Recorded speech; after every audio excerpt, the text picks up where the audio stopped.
ಶ್ರೀಗುರುಭ್ಯೋ ನಮಃ ಪರಮಗುರುಭ್ಯೋ ನಮಃ ಶ್ರೀಮದಾನಂದತೀರ್ಥಭಗವತ್ಪಾದಾಚಾರ್ಯಗುರುಭ್ಯೋ ನಮಃ ಹರಿ ಓಂ ಶ್ರೀವೇದಾಂತಮಹಾಚಲಂ ಹಿ ಪರಿತಃ ಸಂಯೋಜ್ಯ ಸೂತ್ರಾಹಿಪಂ ಸದ್ವಾತಾಗಮಪೋಷಿತಾತ್ಮಹೃದಯಂ ತತ್ಪೂರ್ವಪಕ್ಷಾಸುರೈಃ ಸಿದ್ಧಾಂತೋಕ್ತಿಸುರೇಶ್ವರೈಶ್ಚ ಮತಿತೋ ಯಃ ಕೃಷ್ಣದುಗ್ಧಾಂಬುಧಿಃ ಸ್वीयानामृतं प्रयच्छति समां पायात् गुणोद्यन्मणिः सच्चास्त्रोदितवर्तना पदमिदं ध्यायन्मदङ्काङ्कितो मन्मन्त्रं जपशास्त्रसम्पदमथो दास्यामि भाग्यैः सह तत्तत्त्वान्यपि बोधयामि तदनुप्राप्यो मदङ्घ्रिर्भवेत् इत्याघोषयति वयः करचैस्तं वादिवक्त्रं भजे आद्यादिलक्ष्मीर्भवसु प्रसन्ना विशुद्धविज्ञान सुखैकदोग्ध्री अज्ञानहन्त्री त्रिगुणातिरिक्ता प्रज्ञाननेत्री भवसु प्रसन्ना धर्मविज्ञानवैराग्यपरमैश्वर्यशालिनः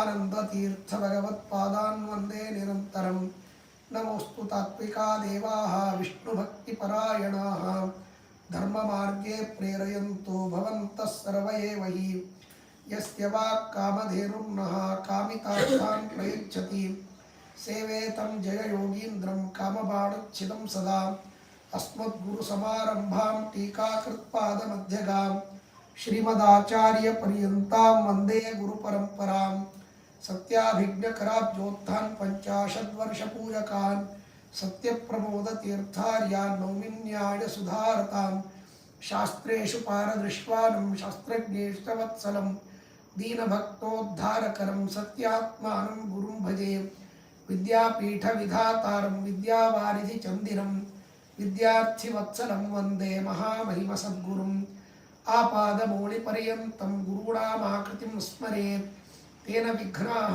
प्रणश्यन्ति सिद्ध्यन्ति च मनोरथाः बुधैरपि सुदुर्बोधे ग्रन्थे यन्मम साहसं तत्पारयन्तु निपुणाः गुरुपादरजः कणाः शुभान् ध्यायन्ति ये कामान् गुरुदेवप्रसादजाम् इतरानात्मपापोत्थां तेषां विद्या फलिष्यति लौकिकालौकिकफललक्षणामृतदोहिनीं पूर्वनुग्रहरूपां तां कामधेनुमुपास्महे यस्य देवे परा भक्तिर्यथा देवे तथा गुरौ तस्यैते कथिता ह्यर्थाः प्रकाशन्ते महात्मनः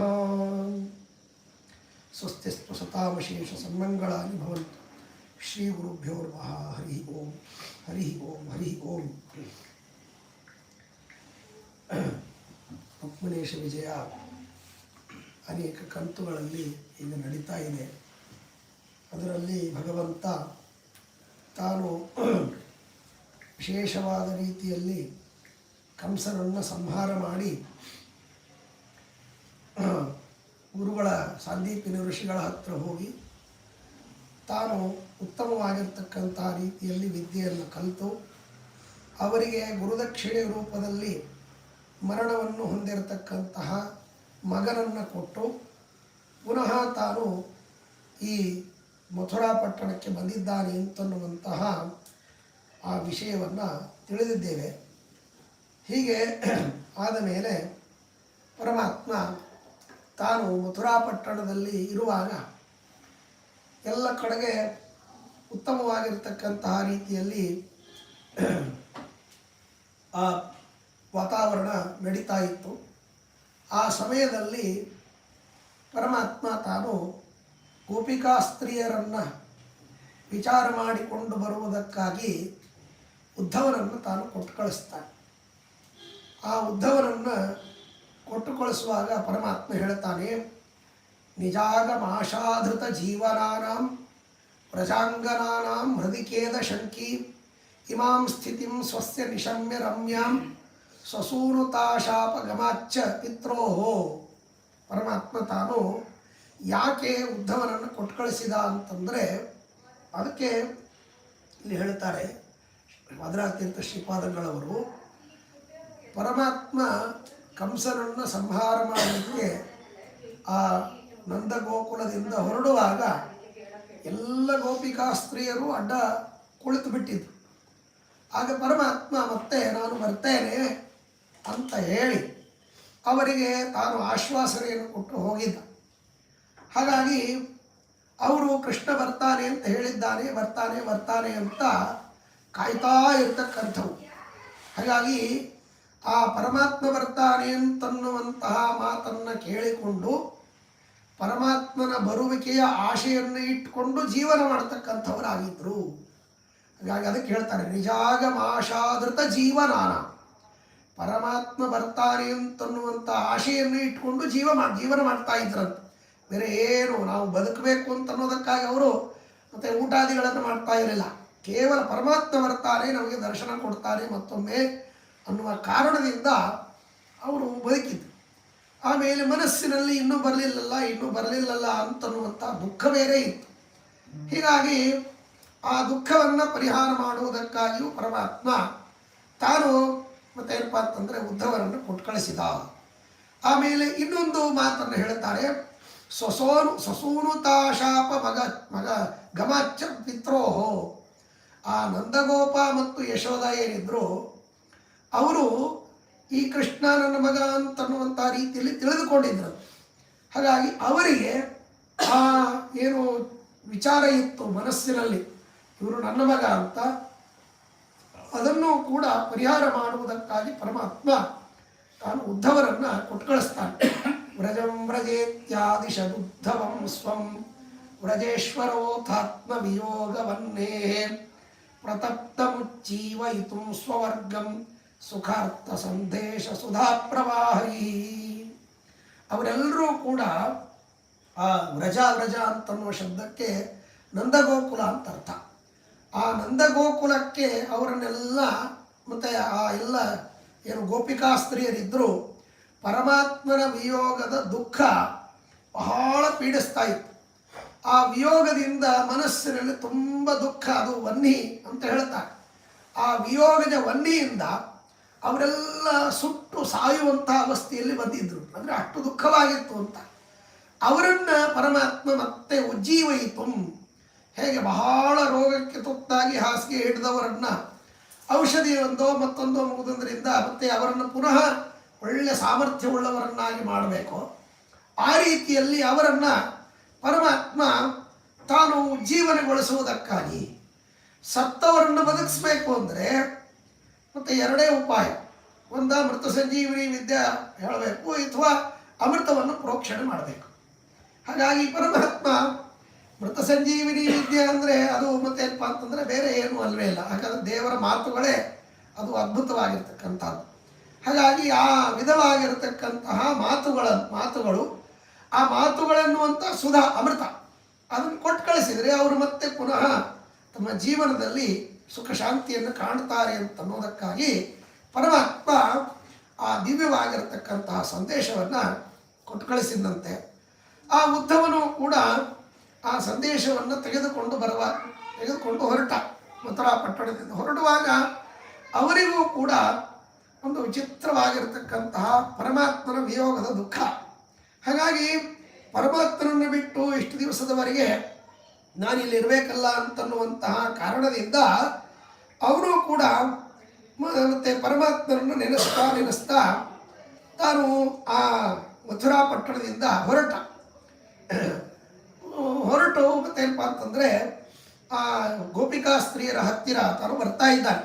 ಬರುವಾಗ ತದೀಯ ಸಂದೇಶ ವರೈರ್ವಿದೂರಯನ್ ಪ್ರಪನ್ನ ವಾತ್ಸಲ್ಯ ಮದೋ ಮಧುದ್ವಿಷ ಸ್ಮರನ್ ಶಮಂ ವರ್ತ್ಮನಿ ವಿಸ್ಮರಣ್ಯಯೌ. ಅವನು ಆ ವಿಶೇಷವಾಗಿರ್ತಕ್ಕಂಥ ಪರಮಾತ್ಮ ನನ್ನನ್ನು ಕರೆದು ನೀನು ಗೋಪಿಕಾ ಸ್ತ್ರೀಯರ ಹತ್ತಿರ ಹೋಗಿ ನನ್ನ ವಿಯೋಗದ ಮತ್ತು ದುಃಖವನ್ನು ಪರಿಹಾರ ಮಾಡು, ನನ್ನ ಸಂದೇಶವನ್ನು ಅವರಿಗೆ ಹೇಳು ಅಂತ ನನಗೆ ಆದೇಶ ಮಾಡಿದ್ನಲ್ಲ. ಏಕೆಂದರೆ ಅನೇಕ ಜನ ಯಾದವರಿದ್ದ, ಅವರೆಲ್ಲರನ್ನ ಕೊಟ್ಟು ಕಳಿಸ್ಬೋದಾಗಿತ್ತು, ಬೇಕಾದಷ್ಟು ಜನ ಇದ್ದರು. ಅವರನ್ನು ಬಿಟ್ಟು ಪರಮಾತ್ಮ ತಾನು ಈ ಉದ್ಧವರನ್ನೇ ಆರಿಸಿಕೊಂಡಲ್ಲ. ಅದಕ್ಕಾಗಿ ಅವರಿಗೆ ಬಹಳ ಮತ್ತೇನಪ್ಪ ಅಂದರೆ ದುಃಖ ಆಗಿರತಕ್ಕಂತಹ ವಿಚಾರವನ್ನು ಪರಿಹಾರ ಮಾಡುವುದಕ್ಕಾಗಿ ನನ್ನನ್ನು ಕೊಟ್ಟು ಕಳಿಸ್ತಾನೆ. ಅಂದರೆ ಪರಮಾತ್ಮ ನನ್ನಲ್ಲಿ ಎಷ್ಟು ಪ್ರೀತಿಯನ್ನು ಮಾಡ್ತಾನೆ ಅದನ್ನು ನೆನೆಸಿಕೊಂಡು ಆ ಪರಮಾತ್ಮನ ವಿಯೋಗದ ದುಃಖವನ್ನು ಅವನು ಕಳೆದುಕೊಂಡ ಅಂತನ್ನುವಂಥ ಮಾತನ್ನು ಹೇಳ್ತಾನೆ. ಸ್ಮರನ್ ಶಮಂ ವರ್ತನಿ ವಿಸ್ಮರಣ್ಯಯೌ. ನಿಶಾಮುಖೇ ಗೋ ನಿಕುರಂಬಮೀಶಿತು ವ್ರಜಂ ವಿಶಂಸೋತ ದದರ್ಶ ಮಂಡಿತಂ ಪರಿಸ್ಫುರದ್ವೇಣು ವಿನೋದ ವೇದಿತ ಸ್ವಭರ್ತೃಲೀಲಾರಸಗೋಪಬಾಲಕೈ. ಅಲ್ಲಿ ಮತ್ತೇನಪ್ಪ ಅಂತಂದರೆ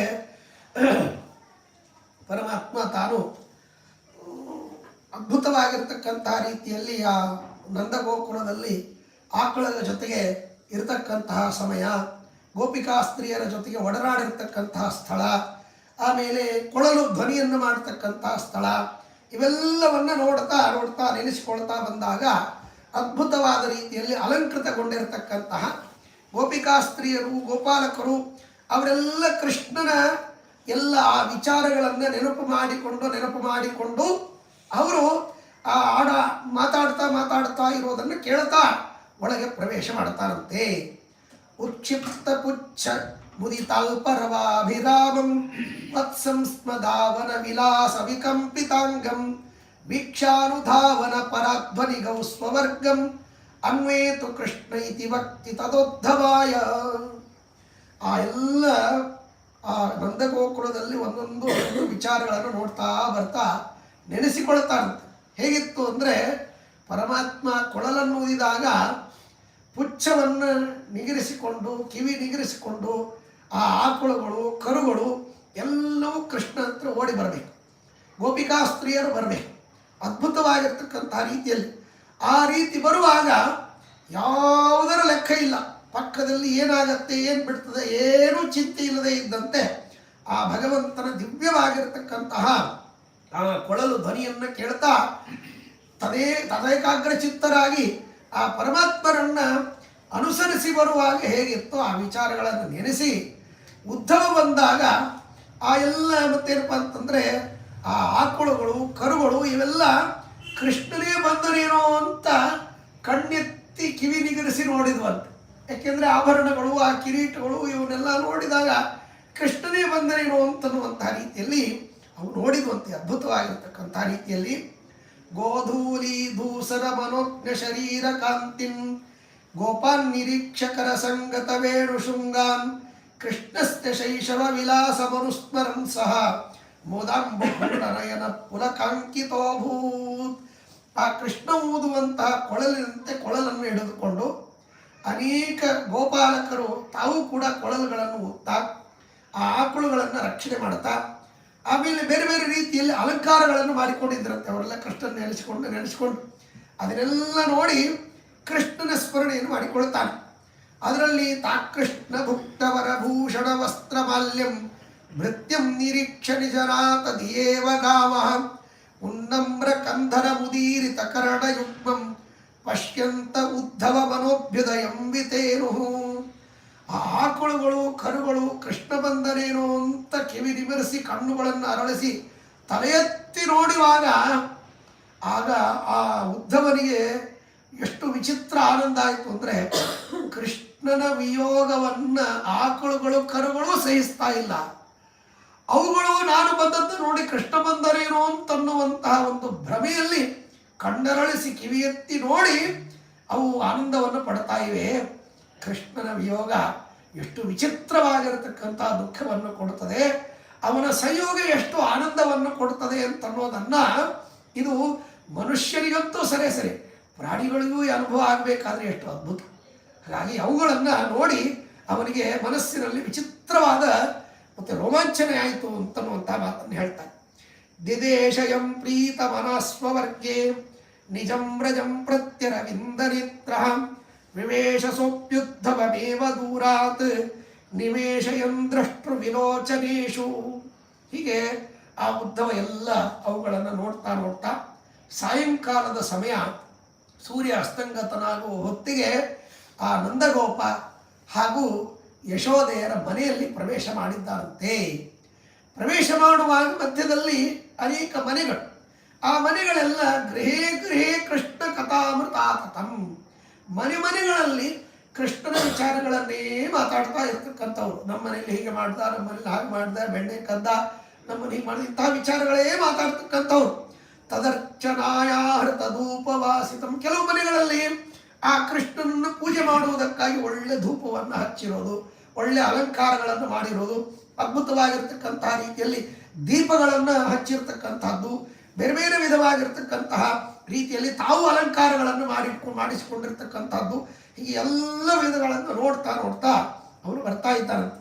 ಬರುವಾಗ ಕೆಲವು ಕಡೆಗೆ ಗಿಳಿಗಳು ಮಾತಾಡ್ತಾ ಇದ್ವಂತೆ, ಕೃಷ್ಣ ನಾಮವನ್ನು ಸ್ಮರಣೆ ಮಾಡ್ತಾ ಇದ್ವಂತೆ. ಗಿಳಿಗಳು ಎಷ್ಟು ಸುಂದರವಾಗಿ ವರ್ಣನೆ ಮಾಡ್ತಾರೆ.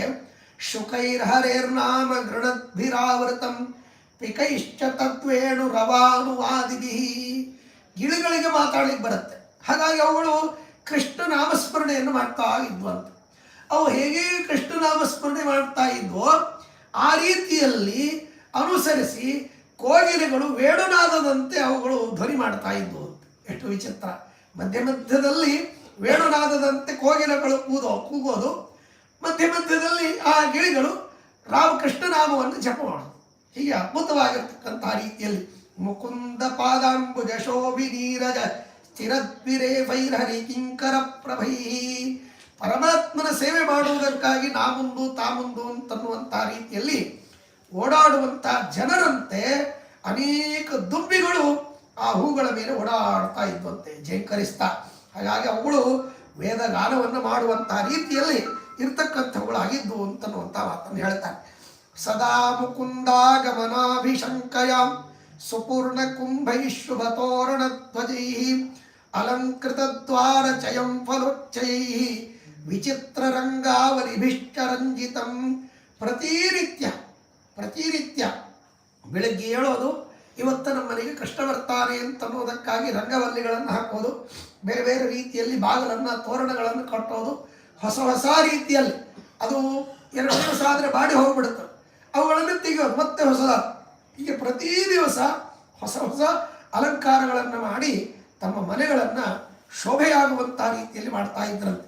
ಹಾಗಾಗಿ ಅವರೆಲ್ಲ ಯಾಕೆ ಅಂದರೆ ಮುಕುಂದ ವೀಕ್ಷಾ ಫಲ ಕಾಮ್ಯಯಾನ್ವಹಂ ತ್ರಿಕಾಲ ಚೀರ್ಣ ದ್ವಿಜ ದೇವತಾರ್ಚನೈ ತದೀಯ ಲೀಲಾಮೃತ ಪೂರ್ಣ ಸತ್ಕಥಾ ಧೃತಾಸು ವಿಸ್ತಂಕುಲ ಮಾಪ ಗೋಕುಲಂ. 3 ಕಾಲದಲ್ಲಿ ದೇವರನ್ನ ಪೂಜೆ ಮಾಡೋದು ಯಾಕೆ ಅಂದರೆ, ಸ್ವಾಮಿ ನಿನ್ನ ಪೂಜೆಯನ್ನು ಮಾಡೋದು ಕೃಷ್ಣನ ದರ್ಶನ ನಮಗಾಗಲಿ ಅಂತನ್ನುವುದಕ್ಕಾಗಿ ಪ್ರತಿನಿತ್ಯ ಪೂಜೆ ಮಾಡ್ತಾ ಇದ್ರಂತೆ. ಪೂಜೆ ಬೇರೆ ಏನೂ ಅಲ್ಲ, ದೇವರ ದರ್ಶನವಾಗಬೇಕು ಅಂತನ್ನುವುದಕ್ಕಾಗಿ ಅವನ ಕಥೆಗಳನ್ನು ಹೇಳೋದು, ಕಥೆಗಳನ್ನು ಕೇಳೋದು. ಅವನ ದರ್ಶನಕ್ಕಾಗಿ ಯಮದೇವರು ಬಂದು ನಿಮ್ಮ ಆಯುಷ್ಯ ಮುಗಿತು ಕರ್ಕೊಂಡು ಹೋಗ್ತೀನಿ ನಡ್ರಿ ಅಂದರೆ ಒಂದು ಸರ್ತಿ ಕೃಷ್ಣನ ದರ್ಶನ ಮಾಡ್ಕೊಳ್ತೀನಿ ಸ್ವಲ್ಪ ತಾಳಪ್ಪ ಅಂತನ್ನುವಂಥ ರೀತಿಯಲ್ಲಿ ಅವರು ಉತ್ಕಂಠಿತರಾಗಿ ಆ ಕಾಲವನ್ನು ಕಾಯ್ತಾ ಇದ್ರಂತೆ. ಹೀಗೆ ಉದ್ಧವ ಅನೇಕ ಜನರ ಮಾತುಗಳನ್ನು ಕೇಳ್ತಾ ಅವರು ಮಾಡಿದ ಅಲಂಕಾರ ತೋರಣಗಳನ್ನು ನೋಡ್ತಾ ತಾನು ಆ ದಿವ್ಯವಾಗಿರ್ತಕ್ಕಂಥ ನಂದಗೋಪನ ಮನೆಗೆ ಬಂದಿದ್ದಾನಂತೆ. ಹೀಗಾಗಿ ಬಂದಾಗ ಅದನ್ನು ನೋಡಿ ಆ ನಂದಗೋಪ ಯಶೋಧೆಯರಿಗೆ ಬಹಳ ಆನಂದವಾಯಿತು. ಯಾಕೆ ಅಂದರೆ ಆ ಪರಮಾತ್ಮ ಬರದೇ ಇದ್ದರೂ ಪರಮಾತ್ಮನ ಭಕ್ತರು ಬಂದಾಗ ಪರಮಾತ್ಮನಂತ ಭಕ್ತರು ಪೂಜೆ ಮಾಡ್ತಾರೆ. ಇದು ಲೋಕದಲ್ಲಿ ಕಂಡಿದೆ. ಹಾಗಾಗಿ ಸ್ವಾಮಿಗಳಂತವ್ರು ಬಂದರೆ ಸಾಕ್ಷಾತ್ ಭಗವಂತನೇ ನಮ್ಮ ಮನೆಗೆ ಬಂದ ಅಂತನ್ನುವಂಥ ರೀತಿಯಲ್ಲಿ ಆನಂದ ಪಡ್ತಾರೆ. ಹಾಗೆ ಉದ್ಧವ ಬಂದಾಗಲೂ ಕೂಡ ಆ ನಂದಗೋಪ ಯಶೋಧೆಯರು ಬಹಳ ಆನಂದಪಟ್ಟು ಅವನಿಗೆ ದಿವ್ಯವಾದ ರೀತಿಯಲ್ಲಿ ಸ್ವಾಗತವನ್ನು ಕೋರಿದ್ದಾರಂತೆ. ಕೃಪಾಂಹರೇರಾತ್ಮ ನಿವರ್ಣ್ಯಮಾನಾಂ ನಿಶಮ್ಯನಂದಸ್ತಃ ಜಾಯಯಾಭೂತ್ ಪ್ರಹೃಷ್ಟರೋಮ ಪ್ರತಿರುದ್ಧ ಕಂಠ ಪ್ರಹರ್ಷವಾರ್ಯಾಂಕಿತ ಲೋಲನೇತ್ರ. ಹಾಗೆ ಕೂತ್ಕೊಂಡು ಉದ್ಧವ ಎಲ್ಲ ಕೃಷ್ಣನ ವಿಚಾರಗಳನ್ನು ಹೇಳ್ತಾ ಇದ್ದಂತೆ. ಕೃಷ್ಣ ನಿಮಗಾಗಿ ಇಂಥ ಸಂದೇಶಗಳನ್ನು ಕೊಟ್ಟು ಕಳಿಸಿದ್ದಾನೆ, ಅವನು ಅದ್ಭುತವಾಗಿರತಕ್ಕಂತಹ ಜಗದೊಡೆಯ, ಇಲ್ಲಿ ಈ ರೀತಿಯಲ್ಲಿ ಅವತಾರ ಮಾಡಿದ್ದಾನೆ ಅಂತ ಅವರೆಲ್ಲ ವಿಚಾರಗಳನ್ನು ಹೇಳುವಾಗ ಅದನ್ನು ಕೇಳಿ ಆನಂದದಿಂದಾಗಿ ಕಣ್ಣಲ್ಲಿ ದಳದಳದ ನೀರು ಹರಿತಾ ಇತ್ತಂತೆ. ನಂದಗೋಪ ಯಶೋಧೆ ಉತ್ಕಂಠಿತರಾಗಿ ಏನು ಮಾತಾಡಬೇಕು ಅಂತ ಗೊತ್ತಾಗ್ತಾ ಇರಲಿಲ್ಲ. ಈ ರೀತಿಯಲ್ಲಿ ಪ್ರತಿ ಕ್ಷಣಕ್ಕೂ ರೋಮಾಂಚಿತರಾಗಿ ಅದ್ಭುತವಾಗಿರ್ತಕ್ಕಂಥ ಆನಂದದಿಂದ ಕಣ್ಣುಗಳಲ್ಲಿ ಆನಂದ ಬಾಷ್ಪಗಳನ್ನು ಸುರಿಸ್ತಾ ಅವರು ಆ ವಿಚಾರಗಳನ್ನು ಕೇಳ್ತಾ ಕೂತಿದ್ರಂತೆ. ವಿಜೃಂಭಿತೆ ಯಸ್ಯ ಮುಖೇ ಸತೀಯಂ ಅಪಶ್ಯದಾತ್ಮಾನಮಿದಂ ಜಗಚ್ಚ ವಿಯೋಗ ವಾರ್ತಾ ಮನೋತ್ಸೃಜಧ್ವಂ ಪರಂಪರ ಬ್ರಹ್ಮದಿಯಾ ಭಜಧ್ವಂ. ಆಗ ಉದ್ಧವ ಒಂದು ಮಾತು ಹೇಳಿದಂತೆ, ಆ ಯಶೋದೆಗೆ, ಅಮ್ಮ ಯಶೋದೆ, ನೀನು ಆ ಭಗವಂತನನ್ನ ಸಣ್ಣ ವಯಸ್ಸಿನಲ್ಲಿ ಆಟ ಆಡಿಸ್ತಾ ಇರುವಾಗ ಮಣ್ಣು ತಿಂದ. ಆ ಮಣ್ಣು ತಿಂದದ್ದನ್ನು ಬಲರಾಮ ದೇವರು ಬಂದು ಹೇಳಿದರು, ಅಮ್ಮ ಕೃಷ್ಣ ಮಣ್ಣು ತಿಂದ. ಆ ಮಣ್ಣು ತಿಂದ ಅಂತ ಹೇಳಿದಾಗ ನೀನು ಅವರನ್ನು ಕರೆದು ಎಲ್ಲಿ ಬಾಯಿ ತೋರಿಸು ಅಂತ ಹೇಳಿ ಅವರಿಗೆ ಹೆದರಿಸಿ ಬೆದರಿಸಿ ಬಾಯಿ ತೆಗೆಸಿದಾಗ ಬಾಯಲ್ಲಿ ಬ್ರಹ್ಮಾಂಡವನ್ನೇ ತೋರಿಸಿದ ಭಗವಂತ. ಅದ್ಮೇಲೆ ಆ ಬ್ರಹ್ಮಾಂಡವನ್ನು ಬಾಯಿಯೊಳಗೆ ತೋರಿಸಬೇಕು ಅಂದರೆ ಆ ಸಾಮರ್ಥ್ಯವುಳ್ಳ ವ್ಯಕ್ತಿಗಳು ಭಗವಂತ ಒಬ್ಬರೇ, ಉಳಿದವರಿಗೆ ಆ ಸಾಮರ್ಥ್ಯ ಇಲ್ಲ. ಸಾಮಾನ್ಯ ಮಕ್ಕಳಾದರೆ ಈ ರೀತಿಯಲ್ಲಿ ಬ್ರಹ್ಮಾಂಡವನ್ನು ಬಾಯಿಯಲ್ಲಿ ತೋರಿಸ್ಲಿಕ್ಕಾಗತ್ತಾ? ಆಗುವುದಿಲ್ಲ. ಅದ್ಮೇಲೆ ಅಂತಹ ಅದ್ಭುತವಾಗಿರ್ತಕ್ಕಂತಹ ಕೃಷ್ಣನನ್ನ ನಿನ್ನ ಮಗ ಅಂತ ನೀನು ತಿಳ್ಕೊಬೇಡಮ್ಮ. ಪರಂಪರ ಬ್ರಹ್ಮದಿಯ ಭಜಧ್ವಂ, ಅವನು ಸಾಕ್ಷಾತ್ ಜಗದೊಡೆಯನಾದ ಭಗವಂತ ಅಂತ ತಿಳಿದುಕೊಂಡು ಅವನ ಆರಾಧನೆ ಮಾಡು, ಅವನನ್ನು ಭಜನೆ ಮಾಡು, ಹೊರತು ಮಗ ಅಂತನ್ನುವಂಥ ಅಭಿಮಾನವನ್ನು ಇಟ್ಕೊಳ್ಬೇಡ ಅಂತ ಉದ್ಧವನಿಗೆ ಕೃಷ್ಣ ಪರಮಾತ್ಮ ಹೇಳಿದ್ದನ್ನು ಆ ಉದ್ಧವ ಅವ್ರ ಮುಂದೆ ಹೇಳ್ತಾ ಇದ್ದಾನೆ. ಆಗ ಆ ಮಾತನ್ನು ಕೇಳಿ ಸನಂದಮಾನಂದ ನಿಧಿಂ ವಿಧಾಯ ಜಗಾಮ ಗೋಪೀ ಜನ ಮಂದಿರಾಣಿ ಸುದುಷ್ಕರೋಗ್ರವ್ರತ ಕರ್ಷಿತಾಂಗ ಮುನೀಂದ್ರ ವೃಂದಾಶ್ರಮ ಸಂಹಿತಾನಿ. ಹೀಗೆ ಆ ನಂದಗೋಪ ಯಶೋದೆಗೆ ಆ ಪರಮಾತ್ಮ ಹೇಳಿದ ಉಪದೇಶವನ್ನು ಮಾತಾಡಿ ಅವರಿಗೆಲ್ಲ ಹೇಳಿ ಅವರಿಗೆ ಸಮಾಧಾನ ಮಾಡಿ, ಅವನು ನಿನ್ನ ಮಗ ಅಲ್ಲ, ಅವನು ಮತ್ತೇನಪ್ಪ ಅಂದರೆ ಸಾಕ್ಷಾತ್ ಜಗದೊಡೆಯ ಎಂಬುದಾಗಿ ನೀವು ತಿಳಿದುಕೊಂಡು ಅವನನ್ನು ಆರಾಧನೆ ಮಾಡಿರಿ ಅಂತ ಅವರಿಗೆ ಹೇಳಿ ಎಲ್ಲ ಗೋಪಿಕಾಸ್ತ್ರೀಯರ ಮನೆ ಮನೆಗೆ ಹೋಗ್ತಾನಂತೆ. ಆ ಉದ್ಧವ ಹೋಗುವಾಗ ಒಬ್ಬೊಬ್ಬರು ಒಂದೊಂದು ರೀತಿಯಲ್ಲಿ ಅಲ್ಲಿ ತಮ್ಮ ತಮ್ಮ ಹಾವಭಾವಗಳನ್ನು ಮಾಡ್ತಾ ಮನೆಯಲ್ಲಿ ಇದ್ದರಂತೆ. ಅದಕ್ಕೆ ಅನೇಕ ಗೋಪಿಕಾಸ್ತ್ರೀಯರು ಏನೇನು ಮಾಡ್ತಾ ಇದ್ರು ಅಂತನ್ನೋದನ್ನು ವಾದರಾಜರು ಬಹಳ ಸುಂದರವಾಗಿ ವರ್ಣನೆ ಮಾಡ್ತಾರೆ. ಕಾಚಿನ್ ಮುಕುಂದೇನ ಸಹೈವ ಶಯ್ಯಾಂ ಪ್ರಾಪ್ತುಂಬತಾಧಶಯನೌವ್ರತಸ್ಥ ತಜ್ಜುಷ್ಟ ತಾಂಬೂಲ ಫಲಾಯ ಧನ್ಯ ತತ್ಯಾಜ ತಾಂಬೂಲ ರುಚಿಂ ಕಿಲಾನ್ಯ. ಒಬ್ಬ ಗೋಪಿಕಾಸ್ತ್ರೀ ತಾನು ಒಂದು ವ್ರತವನ್ನು ಮಾಡ್ತಾ ಇದ್ದಂತೆ. ಏನು ವ್ರತ ಅಂದರೆ ಪರಮಾತ್ಮನ ಜೊತೆಗೇನೆ ನಾನು ಹಾಸಿಗೆ ಮೇಲೆ ಮಲ್ಕೋಬೇಕು, ಅವನ ಜೊತೆಗೆ ಅಂಗಸಂಗವನ್ನು ಮಾಡ್ತಾ ಹಾಸಿಗೆ ಮೇಲೆ ಮಲ್ಕೋಬೇಕು. ಹಾಗಾದರೆ ಅದಕ್ಕೆ ನಾನು ವ್ರತ ಮಾಡಬೇಕು. ಏನು ವ್ರತ ಅಂದರೆ ನಾನು ಎಂದೆಂದಿಗೂ ಕೂಡ ಕೃಷ್ಣನ ಜೊತೆಗೆ ಮಲಗಿದಾಗ ಮಾತ್ರ ಹಾಸಿಗೆ ಮೇಲೆ ಮಲ್ಕೋಬೇಕು, ಅಲ್ಲಿವರೆಗೆ ಹಾಸಿಗೆ ಮುಟ್ಟೋದಿಲ್ಲ ಅಂತ ಹೇಳಿ ತಾನು ಚಾಪೆಯನ್ನು ಹಾಕ್ಕೊಂಡು ಮಲ್ಕೊಳ್ತಾ ಇದ್ದಂತೆ. ಅದೊಂದು ವ್ರತ ಅಂತ ಹೇಳ್ತಾರೆ. ಹೀಗೆ ಆ ಅಶ್ವನ್ಯಶಯನ ವ್ರತ ಅಂತ ಮಾಡ್ತಾರೆ. ಚಾತುರ್ಮಾಸದಲ್ಲಿ ಕೃಷ್ಣ ಪಕ್ಷ ದ್ವಿತೀಯ ಮಾಡ್ತಾರೆ, 4 ದ್ವಿತೀಯ ಮಾಡ್ತಾರೆ. ಅದನ್ನು 7 ವರ್ಷವೋ 8 ವರ್ಷವೋ ಅಶ್ವನ್ಯಶಯನ ವ್ರತ ಅಂತ ಮಾಡ್ತಾರೆ. ಹಾಗೆ ಅಲ್ಲಿ ಮಾಡಿ ಆ ಪರಮಾತ್ಮನಿಗೆ ನಿತ್ಯ ಪ್ರಾರ್ಥನೆ ಮಾಡಬೇಕಂತ ಆ ವ್ರತದಲ್ಲಿ. ನಿನ್ನ ಶಯನ ಹೇಗೆ ಯಾವಾಗಲೂ ಅಶೂನ್ಯವಾಗಿರ್ತದೆ, ನೀನಿಲ್ಲದೆ ಇರತಕ್ಕಂಥ ಸಮಯವೇ ಇಲ್ಲ, ಹಾಗೆ ನನ್ನ ಶಯನವೂ ಕೂಡ ಯಾವಾಗಲೂ ಅಶೂನ್ಯವಾಗಿರಲಿ. ಜನ್ಮ ಜನ್ಮಗಳಲ್ಲಿ 7 ಜನ್ಮಗಳವರೆಗೆ ಇದೇ ಪತಿ ಸಿಗಲಿ ಅಂತನ್ನುವಂಥ ರೀತಿಯಲ್ಲಿ ಆ ಅಶ್ವನ್ಯ ಶಯನ ವ್ರತ ಮಾಡಬೇಕಂತ. ಆ ರೀತಿಯಲ್ಲಿ ಇವಳು ಕೂಡ ಆ ಕೃಷ್ಣ ಪರಮಾತ್ಮನೇ ನನ್ನ ಶಯನದಲ್ಲಿ ನನಗೆ ಪತಿಯಾಗಿ ನನ್ನ ಅಂಗಸಂಗವನ್ನು ಮಾಡುವಂತೆ ನನಗೆ ಸಿಗಲಿ ದೊರಕಲಿ ಅಂತನ್ನೋದಕ್ಕಾಗಿ ಅವಳು ಹಾಸಿಗೆ ಮೇಲೆ ಮಲ್ಕೊಳ್ಳೋದನ್ನು ಬಿಟ್ಟುಬಿಟ್ಟಿದ್ದಂತೆ.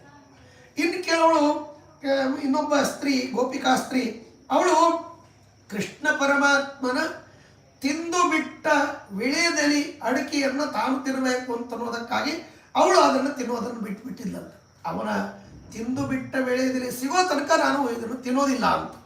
ಇನ್ನು ತದ್ಭುಕ್ತ ಶೇಷೋದನ ಲುಬ್ಧ ಚಿತ್ತ ನಿತ್ಯಂ ಕಿಲೈಕಾನಶನ ವ್ರತಸ್ಥ, ಪರಮಾತ್ಮನ ನೈವೇದ್ಯವನ್ನೇ ಅವರು ಊಟ ಮಾಡಿದ ಎಲೆಯಲ್ಲಿ ಉಳಿದ ಅನ್ನವನ್ನೇ ಊಟ ಮಾಡಬೇಕು, ಅಲ್ಲಿವರೆಗೆ ನಾನು ಏನೂ ತಿನ್ನಬಾರದು ಅಂತನ್ನೋದಕ್ಕಾಗಿ ಒಬ್ಬ ಸ್ತ್ರೀ ತಾನು ಉಪವಾಸ ವ್ರತವನ್ನು ಕೈಗೊಂಡಿದ್ದಂತೆ.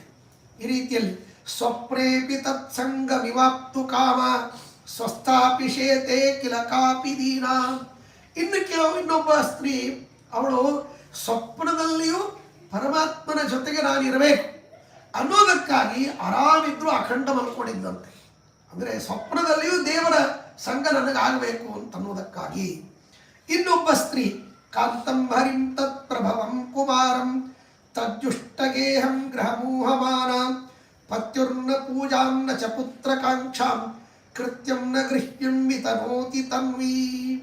ಒಬ್ಬ ಗೋಪಿಕಾ ಸ್ತ್ರೀ ತನ್ನಿಂದ ಹುಟ್ಟಿದ ಮಗ, ತನ್ನ ಗಂಡ, ಅವರನ್ನು ಮತ್ತೇನಪ್ಪ ಅಂತಂದರೆ ತಾನು ಪೂಜೆ ಮಾಡುವಾಗಲೂ ಕೂಡ ಇದು ಕೃಷ್ಣ, ಕೃಷ್ಣನಿಂದ ಹುಟ್ಟಿದ ಮಗ ಇವನು ಎಂಬುದಾಗಿ ತಿಳಿದುಕೊಂಡು ಅವನ ಸೇವೆಯನ್ನು ಮಾಡ್ತಾ ಇದ್ದರು. ಇನ್ನೊಬ್ಬಳು ಕೃಷ್ಣನ ಸೇವೆಯನ್ನು ಮಾಡಬೇಕು, ಕೃಷ್ಣನಿಂದ ಹುಟ್ಟಿದ ಮಗನೇ ನನಗೆ ನಿಜವಾದ ಮಗ, ಇವನು ಗಂಡ ಅಲ್ಲ ಅಂತನ್ನುವಂಥ ರೀತಿಯಲ್ಲಿ ಒಬ್ಬಳು ಪೂಜೆ ಬಿಟ್ಟರೆ ಒಬ್ಬಳು ಪೂಜೆ ಮಾಡ್ತಿದ್ದಂತೆ. ಹೀಗೆ ವಿಚಿತ್ರವಾಗಿರ್ತಕ್ಕಂಥ ಊಹೆಯನ್ನು ಮಾಡಿಕೊಂಡು ಅವರು ಗೃಹ ಕೃತ್ಯಗಳನ್ನು ಕೆಲವರು ಮಾಡ್ತಾ ಇದ್ರು, ಕೆಲವರು ಮಾಡ್ತಾ ಇದ್ದಿಲ್ಲ. ರಥಾವಸಾನಿ ಮುರಚಿತ್ಕರೇಣ ನಿಬದ್ದು ಮೇಕೋಜ್ಜಿತ ಕೇಶಬಂಧ ತದೈವ ತತ್ಸಂಹಿತ ಭೂಷಣಿಚ್ಛ ನ ಭೂಷಣಂ ಕಾಪಿ ವಿಭರ್ತಿ ಬಾಲ. ಇನ್ನೊಬ್ಬ ಸ್ತ್ರೀ ಕೂದಲುಗಳನ್ನು ಹಾಗೆ ಬಿಟ್ಕೊಂಡಿಲ್ಲ. ಯಾಕೆ ಅಂದರೆ ಶಾಸ್ತ್ರ ಹೇಳುತ್ತದೆ ಅಂಗಸಂಗವನ್ನು ಮಾಡುವಾಗ ಕೂದಲು ಕಟ್ಕೋಬಾರದು. ಗಂಡಸರಿಗೂ ಕೂಡ ಅಂಗಸಂಗವನ್ನು ಮಾಡುವಾಗ ಚಂಡಿಕೆ ಬಂಧನ ಮಾಡಬಾರದು ಅಂತ ಹೇಳ್ತಾರೆ. ಚಂಡಿಕೆ ಬಿಚ್ಚಬೇಕಂತ. ಆ ರೀತಿಯಲ್ಲಿ ಆ ಕೇಶವನ್ನು ಬಿಚ್ಕೊಂಡಿದ್ದಂತೆ. ಯಾಕೆ ಅಂದರೆ ಕೃಷ್ಣನ ಅಂಗಸಂಗವಾದ ಮೇಲೆ ಕೃಷ್ಣನೇ ಬಂದು ನನ್ನ ಕಬರಿಯನ್ನು ಕಟ್ಟಬೇಕು ಅಂತ ಅನ್ನೋದಕ್ಕಾಗಿ ಅವಳು ಹಾಗೆ ಬಿಟ್ಕೊಂಡಿದ್ದಂತೆ. ಇನ್ನೊಬ್ಬ ಸ್ತ್ರೀ ಹಾಕ್ಕೊಂಡಿರ್ತಕ್ಕಂಥ ಆಭರಣಗಳನ್ನು ಎಲ್ಲ ಹಾಗೆ ಚೆಲ್ಲಾಪಿಲ್ಲಿಯಾಗಿ ಮಾಡಿ ಆ ಕೃಷ್ಣ ಬಂದು ನನ್ನ ಈ ಅವಯದ ಆಭರಣಗಳನ್ನು ಅವನೇ ಹಾಕಬೇಕು, ಅಲ್ಲಿವರೆಗೆ ನಾನು ಹಾಕ್ಕೊಳ್ಳೋದಿಲ್ಲ ಅನ್ನುವ ರೀತಿಯಲ್ಲಿ ಅವಳು ಹಾಗೆ ಬಿಟ್ಟಿದ್ದಂತೆ. ಇನ್ನು ಕೆಲವರು ಪ್ರದಕ್ಷಿಣೀಕೃತ್ಯ ದಿನೇ ದಿನೇನ್ಯಾಹ ಸ್ವಧಾಮ ವೃಂದಾವನಮರ್ಥಯಂತೆ ವಿಕಸ್ವರಕ್ಷ್ಮಾರುಹ ಪುಂಜ ಮಂಜು ಮುಕುಂದ ವೃಂದಾವನ ರಾಸಲೀಲಂ. ಇನ್ನು ಕೆಲವರು ಗೋಪಿಕಾ ಸ್ತ್ರೀಯರು ಹೂಗಳಿಂದ ಅದ್ಭುತವಾಗಿರ್ತಕ್ಕಂಥ ರೀತಿಯಲ್ಲಿ ಕೃಷ್ಣನ ವೃಂದಾವನದಲ್ಲಿ ಹಿಂದೆ ತಾವು ಓಡಾಡಿರ್ತಕ್ಕಂತಹ ಆ ರಾಸಕ್ರೀಡೆಯ ವಿಚಾರ ಮತ್ತೆ ನಮಗೆ ಸಿಗಲಿ ಅಂತನ್ನೋದಕ್ಕಾಗಿ ಆ ತುಳಸಿ ವೃಂದಾವನಕ್ಕೆ ಪ್ರದಕ್ಷಿಣೆ ಹಾಕ್ತಾ ಇದ್ದರು. ಪರಮಾತ್ಮನ ಜೊತೆಗೆ ನಮಗೆ ವಿಹಾರ ಮತ್ತೆ ಸಿಗಲಿ ಅಂತನ್ನೋದಕ್ಕಾಗಿ. ಇನ್ನು ಕೆಲವರು ನಿಜೈರ್ಜನನ್ಯ ಜನಕೇನ ಸಾಕಂ ನ ಭಾಷತೆ ಕಿಂಚನ ಗಾಪಿ ಕೋಪಿ ಪ್ರಿಯೇಣ ಸಾರ್ಧಂಬತ ರಮ್ಯ ಗೋಷ್ಠಿಂ ಅಕುರ್ವತಾ ಕಿಂ ವಚಸೇತಿ ದೀನಾ. ನನ್ನನ್ನು ಮಾತಾಡಿಸಿದರೆ ಕೃಷ್ಣನೇ ಮಾತಾಡಿಸ್ಬೇಕು, ಬೇರೆಯವ್ರ ಜೊತೆಗೆ ನಾನು ಮಾತಾಡಬಾರ್ದು ಅಂತ ಅನ್ನೋದಕ್ಕಾಗಿ ಒಬ್ಬ ಗೋಪಿಕಾ ಸ್ತ್ರೀ ತಮ್ಮ ತಂದೆ ತಾಯಿ ಜೊತೆಗೂ ಮಾತಾಡ್ತಾ ಇರಲಿಲ್ಲ, ಮೌನವ್ರತವನ್ನು ತಾಳ್ಬಿಟ್ಟಿದ್ದಂತೆ. ಕಾಷ್ಟ ಮೌನವ್ರತ ಅಂತ. ಹಾಗಾಗಿ ಶ್ರೀಮದಾಚಾರ್ಯ ಮಾಡಿದರು ಅಂತ ಹೇಳ್ತಾರೆ. ನಮ್ಮ ಸ್ವಾಮಿಗಳು 2-3 ಸರ್ತಿ ಅಂತ ಕಾಷ್ಟ ಮೌನವ್ರತವನ್ನು ಮಾಡಿದ್ದಾರೆ ಚಾತುರ್ಮಾಸದಲ್ಲಿ. ಏನು ಮಾತಾಡೋದು, ಪಾಠದ ಬಗ್ಗೆ ಮಾತಾಡೋದು, ದೇವರ ವಿಚಾರಗಳನ್ನು ಪ್ರವಚನ ಹೇಳೋದು, ಸ್ತೋತ್ರ ಮಾಡೋದು, ಇದು ಬಿಟ್ಟರೆ ಮಂದಿಯ ಜೊತೆಗೆ ವ್ಯವಹಾರ ತುಂಬ ಕಡಿಮೆ. ಆ ರೀತಿಯಲ್ಲಿ ಮಾಡ್ತಾನೆ ಇರಲಿಲ್ಲ ಎಷ್ಟೋ ದಿವಸಗಳವರೆಗೆ. ಹೀಗೆ ಆ ರೀತಿ ಕಾಷ್ಟ ಮೌನವ್ರತವನ್ನು ಅವಳು ಮಾಡಿದ್ದಂತೆ. ಯಾಕೆಂದರೆ ದೇವರ ಜೊತೆಗೆ ಮಾತಾಡಿಸ್ಬೇಕು, ಬೇರೆಯವ್ರ ಜೊತೆಗೆ ವ್ಯರ್ಥವಾಗಿ ಮಾತಾಡಬಾರ್ದು. ಇನ್ನೊಬ್ಬ ಸ್ತ್ರೀ ಯಾರ ಮಾತನ್ನು ಕೇಳ್ತಾ ಇರಲಿಲ್ಲ. ಯಾಕೆ ಅಂದರೆ ಕೃಷ್ಣನ ವಿಚಾರವನ್ನು ಬಿಟ್ಟು ಬೇರೆ ವಿಚಾರವನ್ನು ನೀವು ಮಾತಾಡ್ತಾ ಇದ್ದೀರಿ, ಅದು ಪ್ರಯೋಜನವೇ ಇಲ್ಲ, ಅದು ನನಗೆ ಸುಖಕರ ಅಲ್ಲವೇ ಇಲ್ಲ, ಅದಕ್ಕಾಗಿ ಆ ಮಾತನ್ನು ನಾನು ಕೇಳೋದಿಲ್ಲ ಅಂತ ಅವ್ರು ಎಷ್ಟೇ ಬೇರೆ ಮಾತಾಡಿದ್ರು ಆ ಕಡೆಗೆ ಲಕ್ಷಣೆ ಕೊಡ್ತಾ ಇರಲಿಲ್ಲ ಒಬ್ಬ ಸ್ತ್ರೀ. ಹೀಗೆ ಆ ರೀತಿಯಲ್ಲಿ ಮಂದಾನಿಲಂ ಚಂದನ ರಮ್ಯ ಗಂಧಿಂ ಇಂದೀವರಾಕ್ಷಿ ಸಹತೇನ ಕಾಚಿತೆ ವಿಶ್ಲೇಷವನ್ನೇರ್ಧತೋ ನಿಜಾಂಗಂ ವೃದ್ಧಿಂ ವಿದದ್ಯಾದಿತಿ ಚಿಂತೆಯೇವ.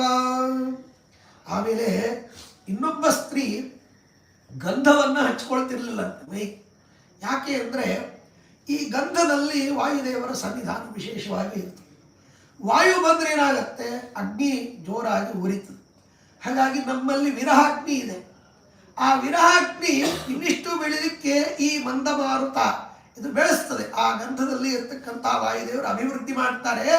ಅದಕ್ಕಾಗಿ ಗಂಧವನ್ನೇ ಹಚ್ಕೊಳ್ಳೋದು ಬೇಡ ಅಂತ ಗಂಧವನ್ನು ಹಚ್ಕೊಳ್ತಾ ಇರಲಿಲ್ಲ ಒಬ್ಬ ಸ್ತ್ರೀ.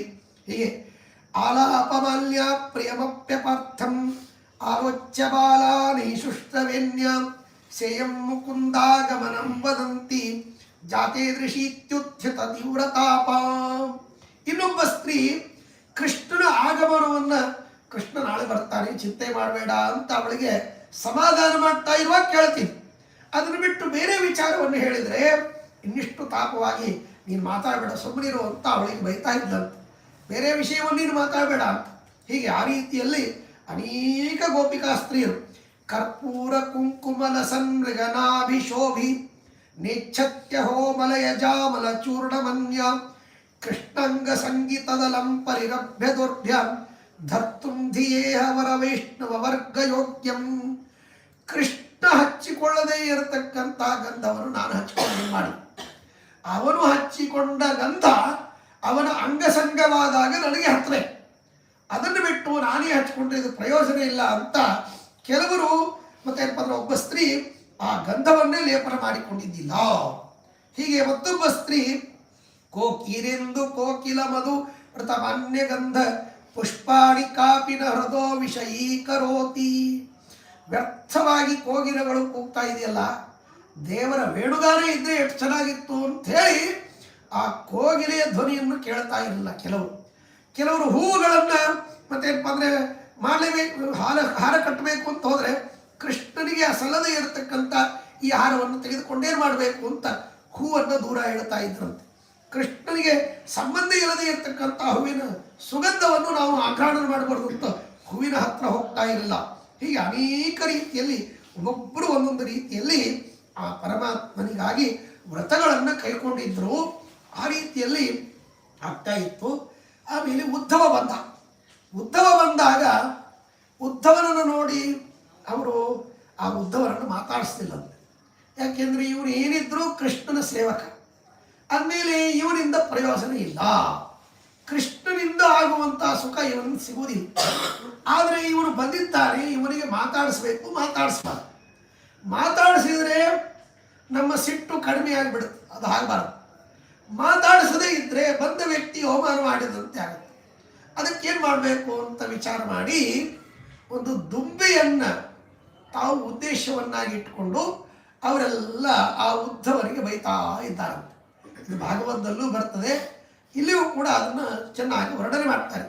ಮಧುಪಚರಸಿ ಕಸ್ಮಾದಸ್ಮದಗ್ರೇ ತ್ವಮಗ್ರೇ ದ್ವಿರದ ವರದ ಮೂರ್ಧಾರೋಹ ಯೋಗ್ಯೋಸಿ ನೂನಂ ವಿಷಮ ವಿರಹವನ್ನೋ ನಿರ್ದಹತ್ಯಸ್ಮದಂಗಂ ಕಿಮಿಹ ಪತಿತು ಮಿಚ್ಛಸ್ಯಜ್ಞ ದೂರೇ ಪ್ರಯಾಹಿ. ಹೇ ಭೃಂಗ, ನಿನಗೆ ಎಲ್ಲಿ ಹೂಗಳಿರ್ತದೆ ಅಲ್ಲಿ ಮಕರಂದ ಇರ್ತದೆ.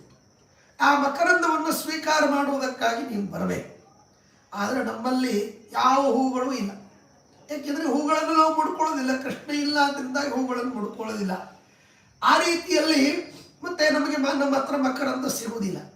ಅದಕ್ಕಾಗಿ ನೀನು ನಮ್ಮ ಹತ್ರ ಬರಬೇಡ, ದೂರ ಇರು ಅಂತ ಆ ದುಂಬಿಗೆ ಹೇಳಿ ಮತ್ತೆ ಹೇಳ್ತಾರಂತೆ. ನಮ್ಮಲ್ಲಿ ಬಂದರೆ ನಿನಗೆ ಹೂವಿನ ಮಕರಂದ ಸಿಗುವುದಿಲ್ಲ, ಅಷ್ಟೇ ಅಲ್ಲ ಪರಮಾತ್ಮನ ವಿರಹದ ಅಗ್ನಿ ಉರಿತಾ ಇದೆ.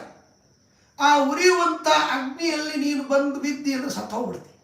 ಅದಕ್ಕಾಗಿ ನೀನು ಬರಬೇಡ, ದೂರ ಇರು ಅಂತ ಆ ರೀತಿಯಲ್ಲಿ ಆ ಮಧುಕರನಿಗೆ, ಆ ಜೇನುಹುಳಕ್ಕೆ ಅವರು ಹೇಳ್ತಾ ಇದ್ದರು. ಇದು ಆ ಉದ್ಧವನಿಗೂ ಹೇಳಿದಂತೆ, ನಾವೆಲ್ಲ ಕೃಷ್ಣನ ವಿರಹಾಗ್ನಿಯಿಂದ ಒದ್ದಾಡ್ತಾ ಇದ್ದೀವಿ, ನಮ್ಮನ್ನು ಸಮಾಧಾನ ಮಾಡಲಿಕ್ಕೆ ಬರಬೇಡ, ನೀ ದೂರ ಇರು. ಯಾಕೆಂದರೆ ನಿನಗೆ ಬೇಕಾದದ್ದೇನಪ್ಪ ಮಕರಂದ, ಅದು ಇಲ್ಲಿ ಸಿಗೋದಿಲ್ಲ, ಕೃಷ್ಣನ ಹತ್ರ ಸಿಗುತ್ತೆ. ಅದು ಅಲ್ಲಿ ಮಥುರಾ ಪಟ್ಟಣದಿದ್ದರೆ ಅಲ್ಲಿಗೆ ಹೋಗಿ ನೀನು. ಹಾಗಾಗಿ ಇಲ್ಲಿ ನಮ್ಮ ಹತ್ರ ಸಿಗುವುದಿಲ್ಲ, ನಾವೆಲ್ಲ ಹಳ್ಳಿ ಊರು ಜನ, ಹಾಗಾಗಿ ಇಲ್ಲಿ ಅಂಥದ್ದು ಸಿಗುವುದಿಲ್ಲ, ನೀನು ಹೋಗು ಅಂತ ಅವರನ್ನು ದೂರ ಕಳಿಸ್ತಾ ಇದ್ದ. ಸದಸಿ ಸುಮನಸಾಂತಂ ಪ್ರೌಢಿಮಾದರ್ಶಯಾಲಂ ವಿಧುರ ವಿವಿಧಯೋಷಿತ್ತಾಪಮಾಪಾದಯೇ ಕಿಂ ಗ್ರಹಗತಿರಿಯ ಮಾರ್ಯಾಯತ್ಪುರಸ್ತಾದಯಂ ನೋ ವಸತಿ ವಸತಿ ಪುತ್ರ ಮಿತ್ರವಾರ್ತೋಜ್ಜಿತಾರಾಂ. ಉದ್ಧವ, ನೀನು ಬೃಹಸ್ಪತಿಯ ಅವತಾರ, ಬೃಹಸ್ಪತ್ಯಾಚಾರ ಅವತಾರ ಉದ್ಧವ. ಹಾಗಾಗಿ ಮತ್ತೆ ಈ ಚಂದ್ರ ಸೂರ್ಯರ ಸಮಾನವಾಗಿರ್ತಕ್ಕಂಥ ಯೋಗ್ಯತೆ, ಕಕ್ಷೆಯಲ್ಲಿ ಸಮಾನ ಯೋಗ್ಯತೆ ಬೃಹಸ್ಪತ್ಯಾಚಾರ. ಹಾಗಾಗಿ ಅಂತಹ ಅದ್ಭುತರಾಗಿರ್ತಕ್ಕಂತಹ ಬೃಹಸ್ಪತ್ಯಾಚಾರ ನೀವು ಗ್ರಹಗಳಲ್ಲಿ ಒಬ್ಬರು ಅಲ್ವಾ. ಹಾಗಾಗಿ ನಿನಗೆ ರವಿ ಇವನು ಗ್ರಹಾಧಿಪತಿ ಅಂತ ಕರೀತಾರೆ. ಬೃಹಸ್ಪತಿಯಿಂದ ಎಲ್ಲ ಗ್ರಹಗಳ ದೋಷ ಪರಿಹಾರವಾಗ್ತದೆ ಅಂತಂತ. ಆದರೆ ನೀನು ನಮಗೆ ಗ್ರಹಚಾರನಾಗಿದ್ದಿ, ಹಾಗಾಗಿ ನಮ್ಮ ಗ್ರಹ ಚೆನ್ನಾಗಿಲ್ಲ, ಕೃಷ್ಣನ ದರ್ಶನವಾಗ್ತಾ ಇಲ್ಲ ನಮಗೆ. ಅದಕ್ಕಾಗಿ ನೀನು ಇಲ್ಲಿ ಬಂದು ಆ ಗ್ರಹಚಾರವನ್ನು ಸರಿ ಮಾಡ್ತೀನಿ ಅಂದರೆ ಆಗುವುದಿಲ್ಲ, ಕೃಷ್ಣನನ್ನೇ ಕಳಿಸು ಅಂತ ಆ ರೀತಿಯಲ್ಲಿ ಅವನಿಗೆ ಹೇಳುವಂತೆ. ಅದಕ್ಕೆ ನೀನು ಮತ್ತೇನಪ್ಪ ಅಂದರೆ ದೊಡ್ಡ ದೊಡ್ಡ ಮತ್ತೇನಪ್ಪ ಅಂದರೆ ಅದ್ಭುತವಾಗಿರ್ತಕ್ಕಂತಹ ಎಲ್ಲಿ ಇವು ಇರ್ತವೆ ಕಮಲಗಳು ಅಂಥವು, ಅಲ್ಲಿ ಹೋದರೆ ನಿನಗೆ ಒಳ್ಳೆ ಮಕರಂದ ಸಿಗುತ್ತೆ. ಇಲ್ಲಿ ಬರಬೇಡ, ಇಲ್ಲಿ ಬಂದರೆ ನಿನಗೇನು ಸಿಗುವುದಿಲ್ಲ, ಸುಮ್ಮನೆ ಓಡಾಡಬೇಕಾಗತ್ತೆ. ಅದಕ್ಕಾಗಿ ಇಲ್ಲಿ ಬರಬೇಡ ಅಂತನ್ನುವ ರೀತಿಯಲ್ಲಿ ಆ ಉದ್ಧವರನ್ನು ದೂರ ಸರಿಸ್ತಾರಂತೆ.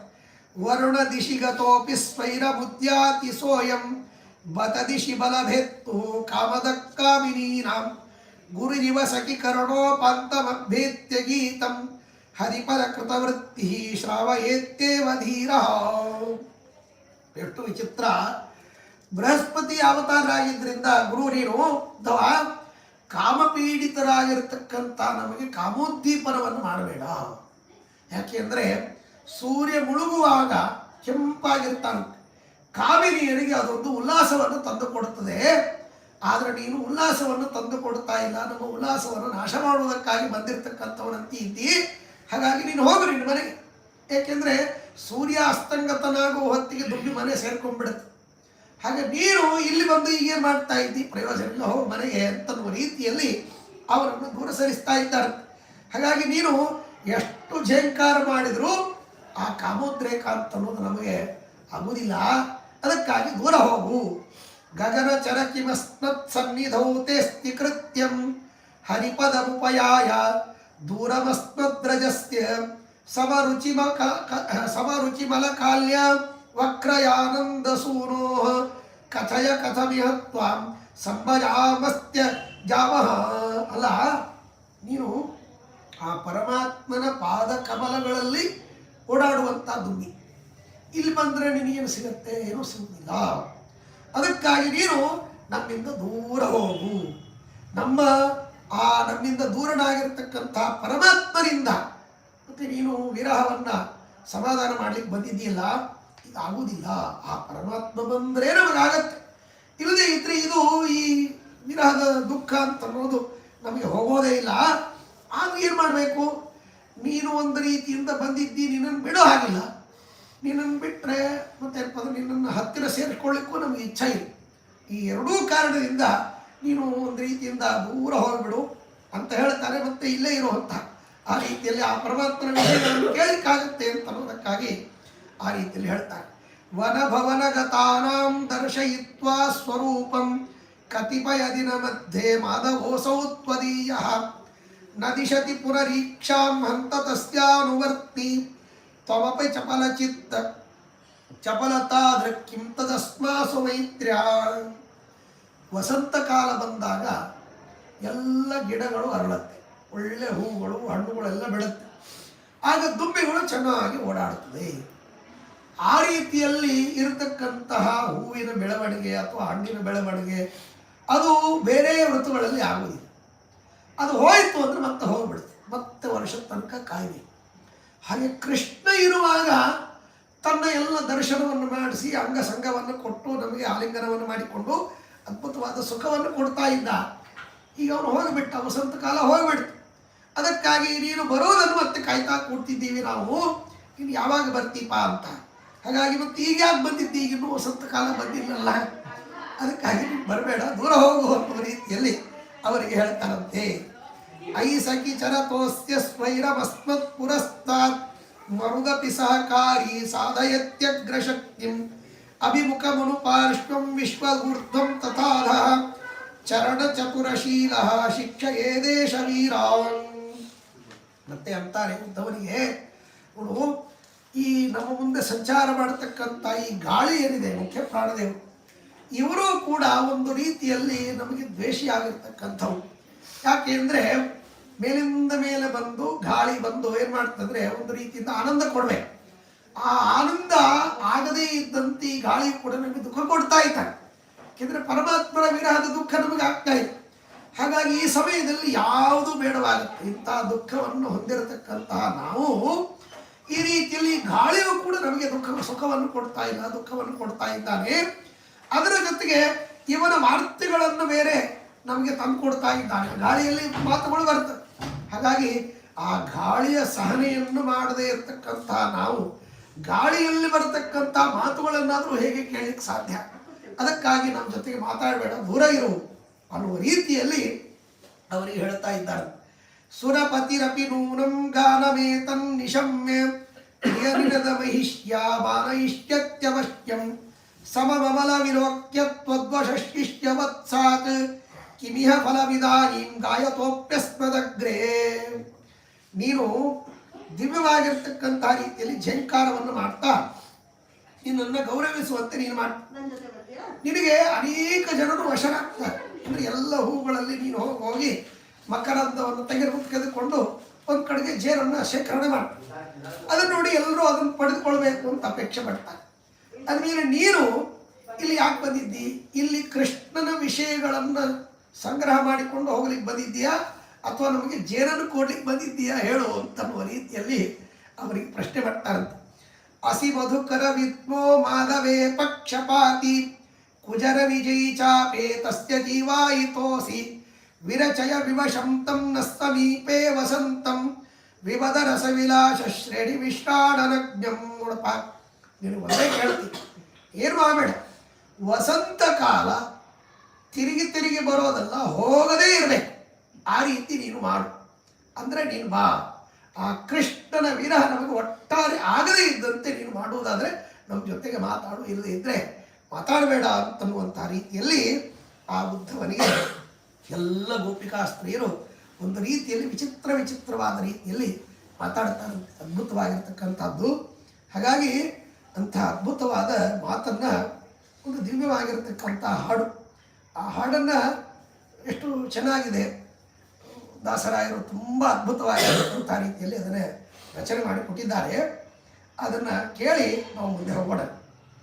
ನಾಳೆ ಬರುತ್ತೇನೆಂದು ಹೇಳಿ ಮಧುರೆಗೆ ಪೋಯಿ ಬಹಳ ದಿನವಾಯಿತಲ್ಲೋ ಉದ್ಧವ. ಹೇ ಉದ್ಧವ, ನಾಳೆ ಬರ್ತೀನಿ ಅಂತ ನಮ್ಮ ಮುಂದೆಲ್ಲ ಹೇಳಿದ ಪರಮಾತ್ಮ, ಹೋಗಿ ಎಷ್ಟು ದಿವಸ ಆಯ್ತು ಇನ್ನೂ ಬರಲೇ ಇಲ್ಲ ಅಂತ ಹೇಳಿ ಆ ಉದ್ಧವರಿಗೆ ಹೇಳ್ತಾರೆ. ಕೇಳಿದಾನಿ ಬಹಳ ವೇಳೆಯಲ್ಲಿ ಕೃಷ್ಣನ ಆಲೋಚನೆಯೊಳಿದ್ಯವೋ ಉದ್ಧವ. ಆ ಪರಮಾತ್ಮನ ಮಾತನ್ನು ಕೇಳಿ ಅವನು ಹೀಗೆ ಬರ್ತಾನೆ, ಯಾಕೆ ಬರ್ತಾನೆ ಅಂತ ಅವನ ಆಲೋಚನೆಯೊಳಗೇ ನಾವು ಮುಳುಗಿಬಿಟ್ಟಿದ್ವಿ. ಬರಲೇ ಇಲ್ಲ ಮಹಾರಾಯ. ನಾವು ಹಳ್ಳಿಯಲ್ಲಿ ವಾಸ ಮಾಡ್ತಕ್ಕಂಥವರೆಲ್ಲ ಸ್ತ್ರೀಯರು, ನಮ್ಮ ಅಂದ ಚಂದಗಳು ಅವನಿಗೆ ಹಿಡಿಸೋದಿಲ್ಲ. ಪಟ್ಟಣದಲ್ಲಿ ಒಳ್ಳೆ ಒಳ್ಳೆ ಸುಂದರಿಯರು ಇರ್ತಾರೆ, ಬೇರೆ ಬೇರೆ ವಿಧವಾದ ಗಂಧಗಳನ್ನು ಪೂಸಿಕೊಂಡಿರ್ತಾರೆ. ಅವರನ್ನು ನೋಡಿ ಮತ್ತೇನಪ್ಪ ಅಂದ್ರೆ ಅವರಿಗೆ ಮರುಳಾಗುವಂಥ ಪರಮಾತ್ಮ ನಮ್ಮ ಅಂದ ಚಂದಗಳಿಗೆ ಎಲ್ಲಿ ಮರುಳಾಗ್ತಾನೆ ಭಗವಂತ. ಹಾಗಾಗಿ ಪಳ್ಳಿವಾಸಿಗಳು ನಾವು ಪರಿಪರಿ ಅಲಂಕರಿಸಿ ಒಲಿಸಿಕೊಂಬುದನ್ನು ಅರಿಯುವ ಉದ್ಯಮ. ಹಾಗಾಗಿ ಪಟ್ಟಣದಲ್ಲಿರ್ತಕ್ಕಂಥ ಜನರು ಬೇರೆ ಬೇರೆ ರೀತಿಯಲ್ಲಿ ಅಲಂಕಾರ ಮಾಡ್ತಾರೆ. ಎಲ್ಲರನ್ನೂ ಆಕರ್ಷಣೆ ಮಾಡಿಕೊಳ್ಳಿಕ್ಕೆ ತಮ್ಮ ಕಡೆ ಏನೇನೋ ವಿಧವಾದ ಅಲಂಕಾರಗಳನ್ನು ಮಾಡ್ಕೊಳ್ತಾರೆ. ಹಾಗೆ ನಮಗೆಲ್ಲ ಮಾಡ್ಕೊಳ್ಳಿಕ್ಕೆ ಬರೋದಿಲ್ಲ. ಯಾಕೆಂದ್ರೆ ನಾವು ಹಳ್ಳಿವಾಸಿಗಳು, ನಮಗಂತ ಸಿಗೋದಿಲ್ಲ. ಗೊಲ್ಲ ಸತಿಯರು ಸದಾ ಗೋರಕ್ಷಕರು ಮೈಯೆಲ್ಲ ತೊಳೆಯಲರಿಯುವ ಉದ್ಧವ. ಮೈ ತುಂಬ ನಮಗೆ ತೊಳ್ಕೊಳ್ಳಿಕ್ಕೆ ಆಗುವುದಿಲ್ಲ. ಅಂದಮೇಲೆ ಸ್ನಾನ ಮಾಡಿ ಅಲಂಕಾರ ಮಾಡಿಕೊಳ್ಳೋದಂತೂ ದೂರತೋಪಾಸ್ತ. ಹೀಗಿರ್ತಕ್ಕಂಥವ್ರು ನಾವು ಯಾವಾಗಲೂ ಗೋಮಯ ಗೋಮೂತ್ರ ಆಕಳು ಮಧ್ಯದೊಳಗೆ ಓಡಾಡ್ತಕ್ಕಂಥವ್ರು, ಏನು ಸಿಗುತ್ತೋ ಅದನ್ನೇ ಹೂವು ಮುಡ್ಕೊಳ್ಳೋದು, ಧೂಳಿ ದೂಸರು, ಇವುಗಳೇ ನಮ್ಮ ಅಲಂಕಾರ. ಅಂದಮೇಲೆ ನಮ್ಮ ಅಲಂಕಾರವನ್ನು ನೋಡಿ ನಮಗೆ ಎಲ್ಲಿ ಅವರು ಒಲಿತಾರೆ? ಅಲ್ಲಿ ಪಟ್ಟಣದಲ್ಲಿ ಅದ್ಭುತವಾಗಿರ್ತಕ್ಕಂಥ ವ್ಯಕ್ತಿಯರು ಸ್ತ್ರೀಯರು ಇರ್ತಾರೆ. ಬಲ್ಲಿದನ ಸಹವಾಸ ಮಾಡ್ಯವನ ಮಹಿಮೆಯನ್ನೆಲ್ಲ ತಿಳಿಸಿಕೊಂಡೆವೋ ಉದ್ಧವ. ಅವರು ಅದ್ಭುತವಾಗಿರ್ತಕ್ಕಂಥ ಜ್ಞಾನಿ. ಹಾಗಾಗಿ ನಾವು ಚಪಲ ಚಿತ್ತೆಯರು. ಹಾಗಾಗಿ ಅವರನ್ನು ನೋಡಿ ಮೋಸ ಹೋಗ್ಬಿಟ್ವಿ. ನಾವು ಅವರನ್ನು ಮಾತು ಕೇಳಿ ನಾವು ಮೋಸ ಹೋಗ್ಬಿಟ್ವಿ. ಇಷ್ಟು ದಿವಸ ನಮ್ಮ ಸಂಘ ಮಾಡಿದ್ದಾರೆ ಪರಮಾತ್ಮ, ಹಾಗಾಗಿ ನಾವು ಹೇಳಿದಂತೆ ಕೇಳ್ತಾರೆ ಅಂಥೇಳಿ ಅವನ ಮೇಲೆ ವಿಶ್ವಾಸ ಇಟ್ಟು, ಹೀಗಾಗಿ ಅವನು ಹೇಳಿದ ಮಾತನ್ನು ಕೇಳಿ ನಾಳೆ ಬರ್ತೀರಿ ಅಂತ ಹೇಳಿದ್ರು ಆಯ್ತು ಹೋಗಿ ಬಾಪ ಅಂತ ದಾರಿ ಬಿಟ್ಕೊಡ್ಬಾರ್ದಾಗಿತ್ತು ಖರೆಯನ್ನು ನಾವು ಅಂತ ಅವರೆಲ್ಲ ದುಃಖ ಪಡ್ತಾರೆ. ಚೊಕ್ಕನಾದ ನಿತ್ಯ ತೃಪ್ತನಿಗೆ ಬೆಣ್ಣೆ ಕಳವಿಕ್ಕಿದೆವಲ್ಲೋ ಉದ್ಧವ. ಪರಮಾತ್ಮ ಅವರು ಶುದ್ಧನಾಗಿರ್ತಕ್ಕಂಥವು, ಅವನಿಗೆ ದೋಷಗಳೇ ಇಲ್ಲ. ಅತ್ಯಂತ ನಿರ್ದುಷ್ಟನಾಗಿರ್ತಕ್ಕಂಥವು, ಅನಂತ ಗುಣ ಪರಿಪೂರ್ಣನಾಗಿರ್ತಕ್ಕಂಥವನು ಪರಮಾತ್ಮ. ಅಂಥವನಿಗೆ ಬೆಣ್ಣೆ ಕಳ್ಳ ಅಂತ ನಾವೆಲ್ಲ ಅಪಕೀರ್ತಿ ಕೊಟ್ಬಿಟ್ವಿಲ್ಲೋ. ಎಷ್ಟು ದುಃಖ ಆಗತ್ತೆ ನಮಗೆ. ಸಿಕ್ಕಿಕೊಂಡು ರಾಸಕ್ರೀಡೆಯ ಒಳಗೆ ಸೊಕ್ಕಿ ನುಕ್ಕಿಯ ನುಡಿದೆಯೋ ಉದ್ಧವ. ಎಂದೆಂದಿಗೂ ಕೂಡ ಅಹಂಕಾರಕ್ಕೆ ಮನ್ನಿಸುವವನಲ್ವೇ ಅಲ್ಲ ಪರಮಾತ್ಮ. ಯಾರು ಅಹಂಕಾರ ಮಮಕಾರಗಳನ್ನು ಬಿಟ್ಟು ಬರ್ತಾರೋ ಅವರ ಹತ್ತಿರ ಪರಮಾತ್ಮ ಬರ್ತಾನಂತೆ. ಯಾರು ಅಹಂಕಾರ ಮಮಕಾರಗಳನ್ನು ಇಟ್ಕೊಂಡಿರ್ತಾರೆ ಅವರ ಹತ್ತಿರ ಸುಳಿಯೋದೇ ಇಲ್ಲ ಪರಮಾತ್ಮ.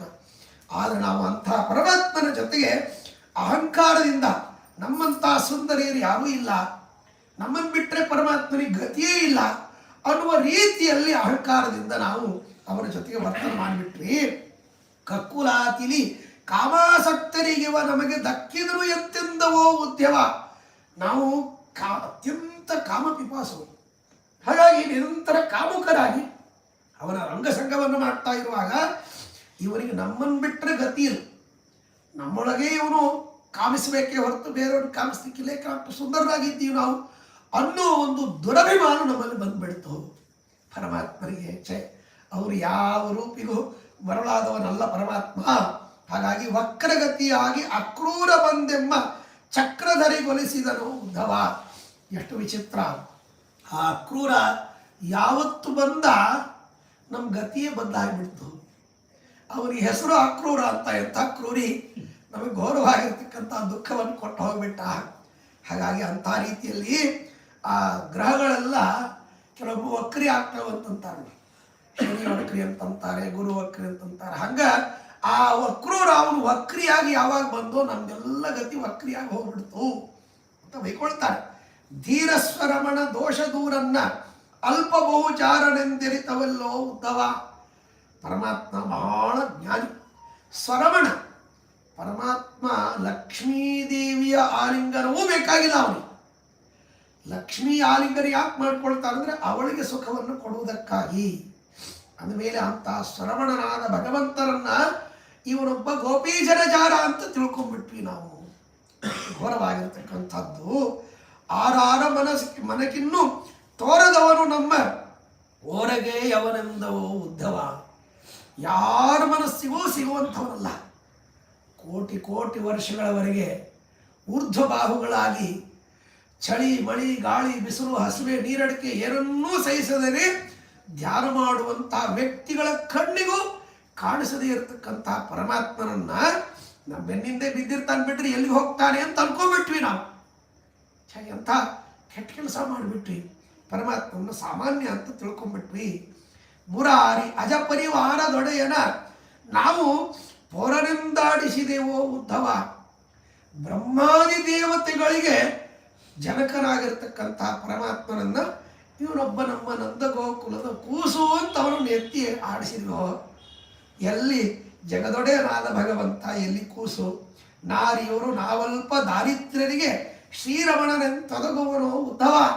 ನಾವೆಲ್ಲ ಸ್ತ್ರೀಯರೇನಿದ್ದೀವಿ ನಾವೆಲ್ಲ ಅತ್ಯಂತ ದರಿದ್ರರು.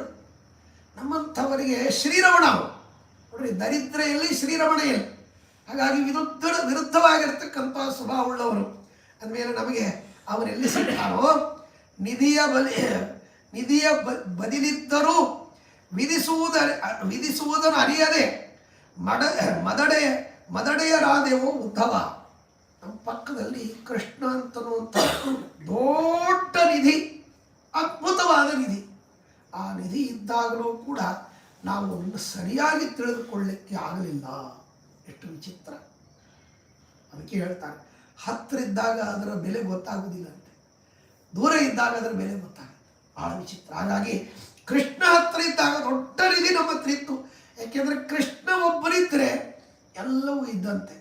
ಹಾಗಾಗಿ ಆ ದುರ್ಯೋಧನ ಮತ್ತು ಅರ್ಜುನ ಇಬ್ಬರೂ ಕೂಡ ಯುದ್ಧಕ್ಕೆ ಸಹಾಯವನ್ನು ಕೇಳಲಿಕ್ಕೆ ಬಂದಾಗ ದುರ್ಯೋಧನಿಗೆ ಪರಮಾತ್ಮ, ಅರ್ಜುನನಿಗೂ ದುರ್ಯೋಧನಿಗೆ ಇಬ್ಬರಿಗೂ ಹೇಳ್ತಾನೆ, ನನ್ನ ನಾರಾಯಣ ಸೈನ್ಯ ಒಂದು ಕಡೆಗಿದೆ, ಶಸ್ತ್ರಸಹಿತವಾಗಿರ್ತಕ್ಕಂಥದ್ದು, ಶಸ್ತ್ರರಹಿತನಾಗಿರ್ತಕ್ಕಂಥ ನಾನೊಂದು ಕಡೆಗಿದ್ದೀನಿ, ಯಾರನ್ನು ಬೇಕು ಆರಿಸ್ಕೊಳ್ರಿ ಅಂತ. ದುರ್ಯೋಧನ ಹೇಳ್ತಾನೆ, ಸಹಿತನಾಗಿರ್ತಕ್ಕಂಥ ನಾರಾಯಣ ಸೇನೆ ನನಗೆ ಬೇಕು. ಯಾಕೆಂದರೆ ಶಸ್ತ್ರರಹಿತನಾದ್ರೆ ನೀನು ಇದ್ರೆ ಏನೋ ಪ್ರಯೋಜನ ಇಲ್ಲ, ಯುದ್ಧ ಆಡೋದಿಲ್ಲ ಅಂತ ಅಂದಮೇಲೆ ಏನು ಮಾಡಬೇಕು ನೀನು ತಗೊಂಡು ಅಂಥೇಳಿ ದುರ್ಯೋಧನ ನಾರಾಯಣ ಸೇನೆ ತೆಗೆದುಕೊಂಡು ಹೋದ. ಆದರೆ ಅರ್ಜುನ ಹೇಳ್ತಾನೆ, ಸ್ವಾಮಿ ಶಸ್ತ್ರ ಇದ್ರು ಇಲ್ಲದೇ ಇದ್ರು ನೀನು ನಮ್ಮ ಜೊತೆ ಇದ್ರೆ ಸಾಕು ಅಂತ. ಹಾಗೆ ಆ ರೀತಿಯಲ್ಲಿ ಅಂಥ ಪರಮಾತ್ಮನ ಹತ್ತಿರ ನಾವು ಇದ್ರೂ ಕೂಡ ಈ ಘೋರವಾಗಿರ್ತಕ್ಕಂಥ ಅವಸ್ಥೆ ನಮ್ದಾಗೋಯ್ತು. ಮದನ ನಾಟಕ್ಕೆ ಮನವಿಕ್ಕಿ ಅವನಿಗೊಂದು ತತ್ವ ತಿಳಿಯಲಲ್ಲೋ ಉದ್ಧವ. ಅವನ ಜೊತೆಗೇ ಇದ್ವಿ, ಕಾಮನಿಂದ ಪ್ರೇರಿತರಾಗಿ ಕಾಮದ ಅಂಗಸಂಗವನ್ನು ಆಡಿದ್ವಿ. ಆದರೆ ನಿಜವಾದ ಭಗವಂತ ಇವನು ದೊಡ್ಡ ಪಂಚವಿಂಶತಿ ತತ್ವ. ಅಂಥ ಭಗವಂತನ ತತ್ವವನ್ನು, ಸತ್ಯವಾದ ವಿಚಾರವನ್ನು ನಮಗೆ ತಿಳಿದಿಕ್ಕಾಗಲಿಲ್ಲ. ಚದುರೆಯರು ನಮ್ಮ ಬಿಟ್ಟು ಕದಲಡಿವರೆಂತೆಂಬ ಮದದಿ ಮೋಸ ಹೋದೆವೋ ಉದ್ಧವ. ಇವನು ಚಪಲ ಚಿತ್ತ, ಕಾವಿಯರ ಸಂಘ ಇದ್ಬಿಟ್ರೆ ಸಾಕು, ಇವನಿಗೆ ಬೇರೆ ವಿಚಾರವೇ ಬೇಕಾಗಿಲ್ಲ, ಹಾಗಾಗಿ ನಮ್ಮ ಜೊತೆಗೇ ಇರ್ತಾನೆ ಅಂತ ತಿಳಿದುಕೊಂಡು ಕಾಮನಿಂದ ಅವರನ್ನು ನಾವು ಉದಾಸೀನ ಮಾಡಿಬಿಟ್ವಿ, ಅವರ ಬಗ್ಗೆ ನಾವು ಉದಾಸೀನರಾಗಿಬಿಟ್ವಿ. ಹಾಗಾಗಿ ಮಧುರೆಯಿಂದೆಮ್ಮ ತಮ್ಮ ಹೃದಯದೊಳೆಪ್ಪ ನೆಂದು ಚದುರ ಪೇಳಿದರೆಂತಲೋ ಉದ್ಧವ, ನಾನು ಮಥುರಾ ಪಟ್ಟಣದಲ್ಲಿದ್ದರೂ ನಿಮ್ಮ ಮನಸ್ಸಿನಲ್ಲೇ ಇರ್ತೀರಿ ಅಂತ ಹೇಳಿಬಿಟ್ಟ. ನಾವು ಆ ಮತಿಗೆ ಒಪ್ಕೊಂಡ್ಬಿಟ್ವಿ, ಅವರನ್ನು ಬಿಟ್ಕೊಟ್ಟು ಕಳಿಸ್ಬಿಟ್ವಿ. ಎಷ್ಟು ವಿಚಿತ್ರ, ಮತಿ ತಪ್ಪಿದೆವೋ ನಾವು ಸತಿಯರೆಲ್ಲೊಂದಾಗಿ ರಥವ ನಿಲ್ಲಿಸದೆ ಹೋದೆವೋ ಉದ್ಧವ. ಎಷ್ಟು ವಿಚಿತ್ರ, ನಾವು ಬುದ್ಧಿ ತಪ್ಪು ಕೆಲಸ ಮಾಡಿಬಿಟ್ಟು ಅವನ ಮಾತನ್ನು ಕೇಳಿ ಆ ಅಕ್ರೂರ ಕರ್ಕೊಂಡು ಹೋಗುವಾಗ ರಥ ನಿಲ್ಲಿಸಿ ಬೇಕಾದಾಗಲಿ ನೀನು ಬಿಡೋದಿಲ್ಲ ಅಂತ ಗಟ್ಟಿ ಹಿಡ್ಕೊಂಡಿದ್ರೆ ಅಕ್ರೂರು ಒಬ್ಬನೇ ಹೋಗ್ಬಿಡ್ತಿದ್ದ. ಅದನ್ನು ನಾವು ಬಿಟ್ಬಿಟ್ಟು ಹಿತರಾರು ನಮಗೆ ಸಾರಥಿ ನಿನ್ನ ಸಹಾಯ ದೊರೆತರೆ ತನವೇ ಮಾಡ್ಬೇವೋ ಉದ್ಧವ. ಹಾಗಾಗಿ ನಮ್ಮನ್ನು ದಿವ್ಯವಾದ ರೀತಿಯಲ್ಲಿ ನಮ್ಮ ಜೀವನವನ್ನು ನಡೆಸಿಕೊಂಡು ಹೋಗುವುದಕ್ಕೆ ಸಾರಥಿ ಅವರು ಪರಮಾತ್ಮ. ಅಂತಹ ವ್ಯಕ್ತಿಗೆ ಸಾರಥಿಯಾದ ಅಕ್ರೂರನನ್ನು ನೋಡಿ ಇವನೇನು ಸಾರಥಿ ಆಗ್ತಾನೆ ಅಂತ ಅವನನ್ನು ಸುಮ್ಮನೆ ಬಿಟ್ಬಿಟ್ವಿ ನಾವು. ನಮ್ಮ ಜೀವನವನ್ನು ನಡೆಸುವ ಸಾರಥಿಯನ್ನು ಬಿಟ್ಕೊಟ್ಬಿಟ್ವಿ ನಾವು. ಎಂಥ ಕೆಲಸವಾಯಿತು. ಪಥವ ತೋರಿಸುವ ನಮಗೆ ಮುಂದೆಮ್ಮ ಚೆಲ್ವ ಶ್ರೀಪತಿಯು ಬಂದೊದಗುವಂತೆ ಉದ್ಧವ. ಎಂದಾದರೂ ಒಮ್ಮೆ ಆ ಪರಮಾತ್ಮ ನಮಗೆ ಒಂದು ದಿವಸ ದರ್ಶನ ಕೊಟ್ಟರೆ ಸಾಕು, ಮತ್ತೊಮ್ಮೆ ಅವನ ಅಂಗಸಂಗವನ್ನು ಮಾಡಿಕೊಂಡ್ರೆ ಸಾಕು ಅಂತ ಒಂದು ರೀತಿಯಲ್ಲಿ ನನಗೆ ಮತ್ತೆ ಆ ಕೃಷ್ಣನಿಗೆ ಹೇಳಿದ ನಮ್ಮ ವಿಚಾರವನ್ನು ತಿಳಿಸು. ಒಂದು ದಿವಸ ಬಂದು ನಮ್ಮ ಜೊತೆ ಇದ್ದು ಹೋಗಂತ ಹೇಳು. ಗತಿಯಾರು ಅವನ ಹೊರತು ಗೋಪಾಲ ವಿಠಲ ಅಚ್ಯುತನ ಮಹಿಮೆ ಕಾಣೆವೋ ಉದ್ಧವ ಅಂಥೇಳಿ ಆ ಪರಮಾತ್ಮನನ್ನು ಬಿಟ್ಟು ನಮಗೆ ಬೇರೆ ಯಾರೂ ಗತಿ ಇಲ್ಲ. ಅವರನ್ನು ಪಡಿಬೇಕು ಅಂತ ಹಂಬಲಿಸ್ತಾ ಇದ್ದೀವಿ. ಆ ಪರಮಾತ್ಮನ ಮಹಿಮೆ ನಮಗೆ ಗೊತ್ತಾಗಲಿಲ್ಲ. ಹತ್ತಿರ ಇದ್ದಾಗ ಹೇಗಾದರೂ ಮಾಡಿ ಒಂದು ದಿವಸ ಅವರು ನಮ್ಮ ಹತ್ರ ಬಂದು ಹೋಗುವಂತೆ ನೀನು ಕೃಷ್ಣನಿಗೆ ಹೇಳುವಂತ ಆ ಎಲ್ಲ ಗೋಪಿಕಾ ಸ್ತ್ರೀಯರು ಆ ಉದ್ಧವನಿಗೆ ಪ್ರಾರ್ಥನೆ ಮಾಡಿದ್ದಾರೆ ಅಂತನ್ನುವಂಥ ಅದ್ಭುತವಾದ ಮಾತು ಗೋಪಾಲದಾಸರು ಆ ನುಡಿಗಳಲ್ಲಿ ಬಹಳ ಚೆನ್ನಾಗಿ ಸಂಗ್ರಹ ಮಾಡಿ ಕೊಟ್ಟಿದ್ದಾರೆ. ಅದ್ಭುತವಾಗಿರ್ತಕ್ಕಂಥದ್ದು.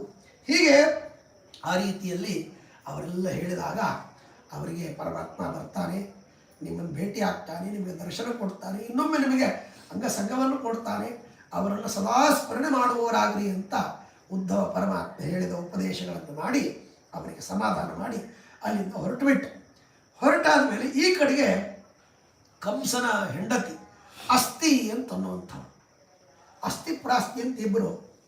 ಅಸ್ಥಿ ಅಂತನ್ನುವಂಥವಳು ತನ್ನ ತಂದೆಯಾಗಿರ್ತಕ್ಕಂಥ ಜರಾಸಂಧನಿಗೆ ಹೇಳ್ತಾಳಂತೆ, ಅಪ್ಪ ನಮ್ಮ ಗಂಡನಾಗಿರ್ತಕ್ಕಂಥ ಕಂಸನನ್ನು ಕೃಷ್ಣ ಕೊಂದುಬಿಟ್ಟ ಅಂತ ಸುದ್ದಿಯನ್ನು ಹೇಳಿದ್ನು. ಅದಕ್ಕೆ ವಾದರಾಸ್ವಾಮಿಗಳಂತಾರೆ, ಅವಳಿಗೆ ಅಸ್ಥಿ ಅಂತ ಯಾಕೆ ಹೆಸರು ಅಂದರೆ ತನ್ನ ಗಂಡನನ್ನು ನಾಸ್ತಿ ಅಂತ ಮಾಡಿಬಿಟ್ಟ ಪರಮಾತ್ಮ. ನಾಸ್ತಿ ಅಂದರೆ ಇಲ್ಲ, ಅಸ್ಥಿ ಅಂದರೆ ಇಲ್ಲ. ಇನ್ನು ಮುಂದೆ ಅವರ ಅಪ್ಪ ಜರಾಸಂಧ ಅವನ ಜೊತೆಗೆ ಬಂದಿರತಕ್ಕಂಥವ್ರು ಅವರೆಲ್ಲ ನಾಸ್ತಿ ಅಂತ ಆಗೋಗ್ಬಿಡ್ತಾರೆ. ಆದಮೇಲೆ ಕೊನೆಗೆ ಉಳಿ ಒಬ್ಬಳೆ, ಅದಕ್ಕೆ ಅಸ್ಥಿ ಅಂತ ಇವಳಿಗೆ ಹೆಸರಿಟ್ಟಿದ್ರು ಏನೋ ಅನ್ನೋ ರೀತಿಯಲ್ಲಿ ಅವಳಿಗೆ ಅಸ್ಥಿ ಅಂತಿತ್ತು. ಅವಳು ನಾನೊಬ್ಬಳೇ ಅಸ್ಥಿ ಆಗಿರಬೇಕು, ನೀವೆಲ್ಲ ನಾಸ್ತಿ ಆಗಿರಬೇಕು ಅನ್ನೋ ಉದ್ದೇಶದಿಂದಲೇ ಏನೋ ಆ ಜರಾಸಂಧನಿಗೆ ಆ ವಿಷಯವನ್ನು ಹೇಳಿದ್ರು ಅಂತ ಆ ಮಾತನ್ನು ಹೇಳ್ತಾರೆ. ಕಂಸೇ ಬಲೈಸ್ತಮೃತೆ ಸತಿಯಾವಶಿಷ್ಟ ವಂಶಂ ಸ್ವಮಾತುರಪಿ ತಾದೃಶಮಸ್ತಿ ನಾಮ್ನಿ ಕೃತ್ವೋಚಿತಂ ವಿದದತೀವ ನಿಜಾವಿಧಾನಂ ಪಿತ್ರೇ ನಿವೇದಯ ತಥಾಚ್ಯುತ ಕೃತ್ಯಮಾರ್ತ.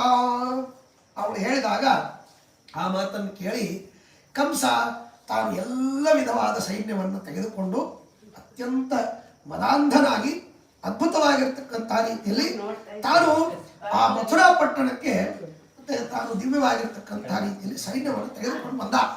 ದಿವ್ಯವಾಗಿರ್ತಕ್ಕಂಥ ರೀತಿಯಲ್ಲಿ ಆ ಮಥುರಾ ಪಟ್ಟಣಕ್ಕೆ ಬಂದ. ಅವರು ಅನೇಕ ದೇಶದಲ್ಲಿ ಇರತಕ್ಕಂಥ ದುಷ್ಟ ಜನರನ್ನ ಒಟ್ಟುಗೂಡಿಸಿ ತಾನು ಕರ್ಕೊಂಡು ಬಂದಂತೆ. ಹಾಗೆ ಬರುವಾಗ ಅದು ಹೇಗಿತ್ತು ಅಂದರೆ ಗಜೈರಥೌಘೈರ್ಗಗನಂ ಸ್ಪೃಶದ್ದಿ ಭಟೈರ್ಹಯೈರ್ಭಾಸುರಭೂಷಣೌಘೈ ಜಗಾಮಜಾಮಾತೃಪಥೇನ ತಸ್ಮೈ ಚಮೂಮಮುಂ ಪ್ರೇಷಯಿತುಂ ಧ್ಯಯೈವ. ಅವನು ಚತುರಂಗ ಸೈನ್ಯವನ್ನು ತೆಗೆದುಕೊಂಡು ಬಂದ.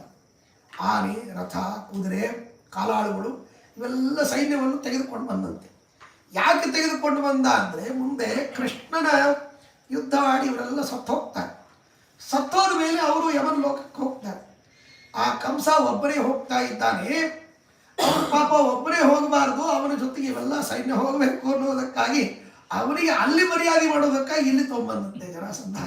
ಹಾಗಾಗಿ ಆ ರೀತಿಯಲ್ಲಿ ಅದನ್ನು ವರ್ಣನೆ ಮಾಡ್ತಾರೆ ಮದ್ರಾಸಗಳು. ಹೀಗೆ ಆ ರೀತಿಯಲ್ಲಿ ಅವರನ್ನು ತೆಗೆದುಕೊಂಡು ಬಂದ. ಕುಂತೈ ಕುಠಾರೈ ಕುದ್ದಾಲೈ ಭಂಜು ಭಗವತ್ಪುರಿ ಭವಂಜುರ್ ಭಗವತ್ಪುರಿ ಆದ್ಯಾ ಪುರುಷದ್ವಿದ್ಯಾಂ ಕುತರ್ಕೈರಿವ ವಾದಿನಃ. ಅವರೆಲ್ಲ ಬೇರೆ ಬೇರೆ ಆಯುಧಗಳನ್ನು ತೆಗೆದುಕೊಂಡು ಆ ಮಥುರಾ ಪಟ್ಟಣದ ಬೇರೆ ಬೇರೆ ಮನೆಗಳನ್ನು ಗೋಪುರಗಳನ್ನು ನಾಶ ಮಾಡಿದರಂತೆ. ಅದು ಹೇಗಿತ್ತು ಅಂದರೆ, ಉಪನಿಷತ್ತುಗಳನ್ನು ಹೇಗೆ ಈ ದುಷ್ಟವಾದಿಗಳು ಕೆಟ್ಟ ಯುಕ್ತಿಗಳಿಂದ ನಾಶ ಮಾಡಿದ್ರು ಹಾಗಿತ್ತು. ಆ ರೀತಿಯಲ್ಲಿ ಉಪವನಮುಪವೇದ ಪ್ರಾಯ ಮುನ್ಮೂಲಯಂತಹ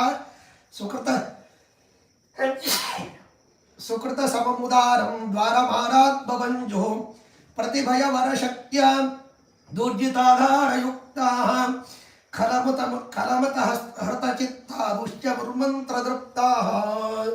ಅವರೆಲ್ಲ ಬೇರೆ ಬೇರೆ ರೀತಿಯಲ್ಲಿ ಆಯುಧಗಳಿಂದ ಆ ಮಥುರಾ ಪಟ್ಟಣವನ್ನು ನಾಶ ಮಾಡ್ತಾ ಇದ್ರಂತೆ. ನಾಶ ಮಾಡ್ತಾ ಇರೋದು ಹೇಗಿತ್ತು ಅಂತಂದರೆ, ಬೇರೆ ಬೇರೆ ಯುಕ್ತಿಗಳಿಂದ ಶುದ್ಧವಾಗಿರತಕ್ಕಂತಹ ತತ್ವಜ್ಞಾನವನ್ನು ನಾಶ ಮಾಡುವಂತಹ ಮತ್ತೆ ಈ ಇತರ ಮತಸ್ಥರು ಇದ್ದಂತೆ ಇತ್ತು. ಅವರೆಲ್ಲ ನೀವು ಏನಾದರೂ ನಮ್ಮ ಮತವನ್ನು ನೀವು ಒಪ್ಪದೇ ಇದ್ದರೆ ನಿಮ್ಮನ್ನು ಕೊಂದು ಬಿಡ್ತೀವಿ ಅನ್ನುವಂಥ ಒಂದು ಅವಸ್ಥೆ ಇತ್ತು. ಅದನ್ನು ಮಣಿಮಂಜರಿಯಲ್ಲಿ ಅದ್ಭುತವಾದ ರೀತಿಯಲ್ಲಿ ವರ್ಣನೆ ಮಾಡ್ತಾರೆ.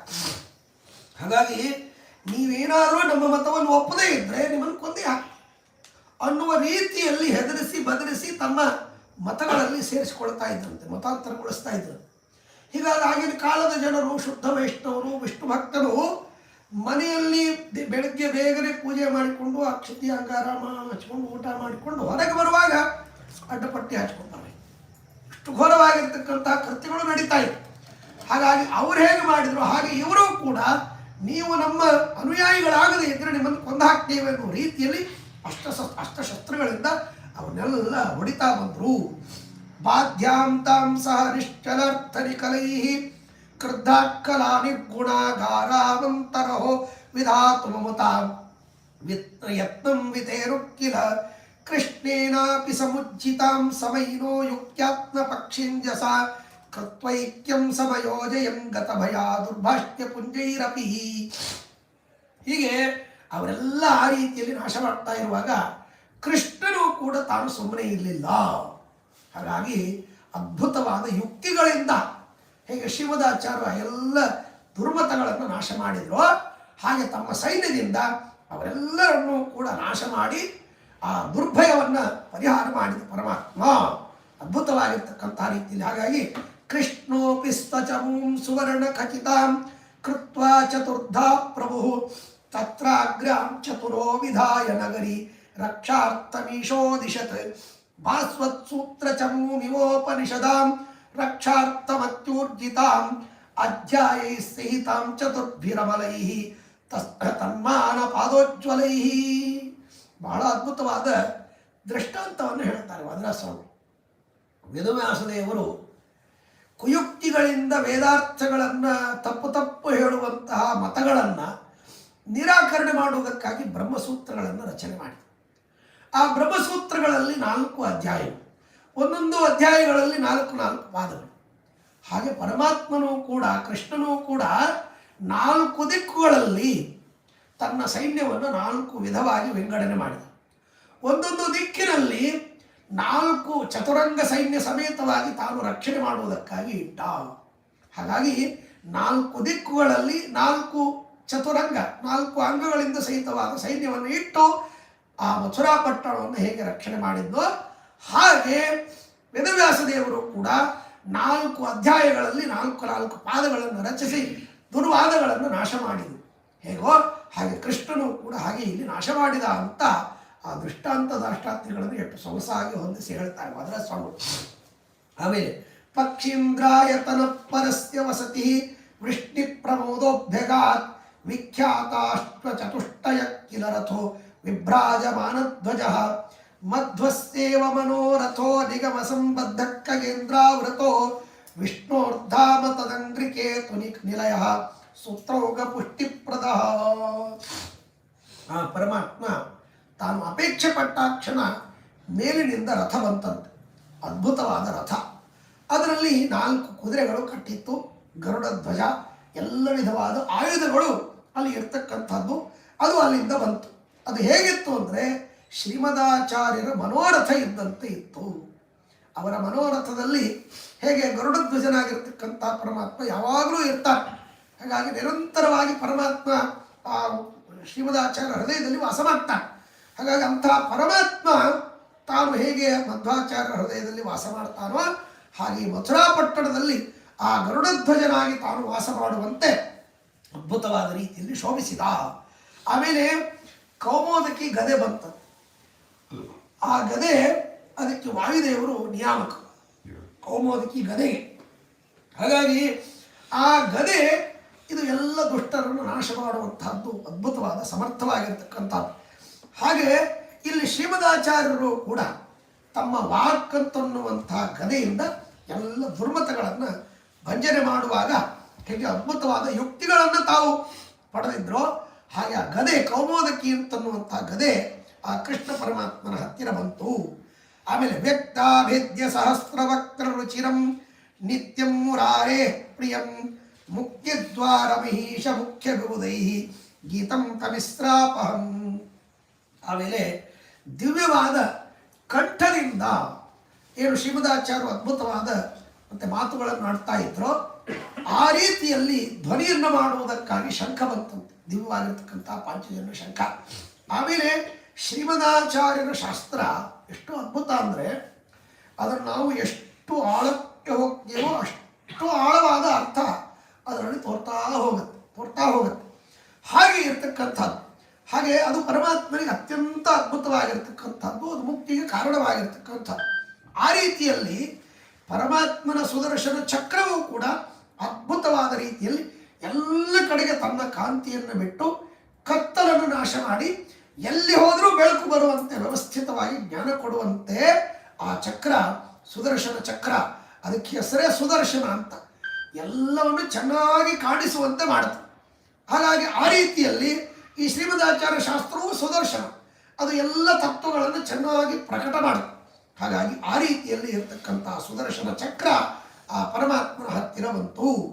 ಆಮೇಲೆ ದಿವ್ಯವಾಗಿರ್ತಕ್ಕಂಥ ಶ್ರೀಮದಾಚಾರ್ಯರು ಈ ಬ್ರಹ್ಮಸೂತ್ರದ ವಿಚಾರವನ್ನು ತಿಳಿಸಿಕೊಡುವುದಕ್ಕಾಗಿ ಭಾಷ್ಯ ಅನುವ್ಯಾಖ್ಯಾನ ಅಂತ 2 ಗ್ರಂಥಗಳನ್ನು ರಚನೆ ಮಾಡಿದ್ದಾರೆ.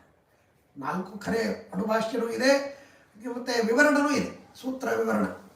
ಆದರೆ ಅದೆಲ್ಲದಕ್ಕಿಂತಲೂ ಮಿಗಿಲಾಗಿ ಇವೆರಡು ಭಾಷ್ಯ ಮತ್ತು ಅನುವ್ಯಾಖ್ಯಾನ ದೊಡ್ಡ ಗ್ರಂಥ.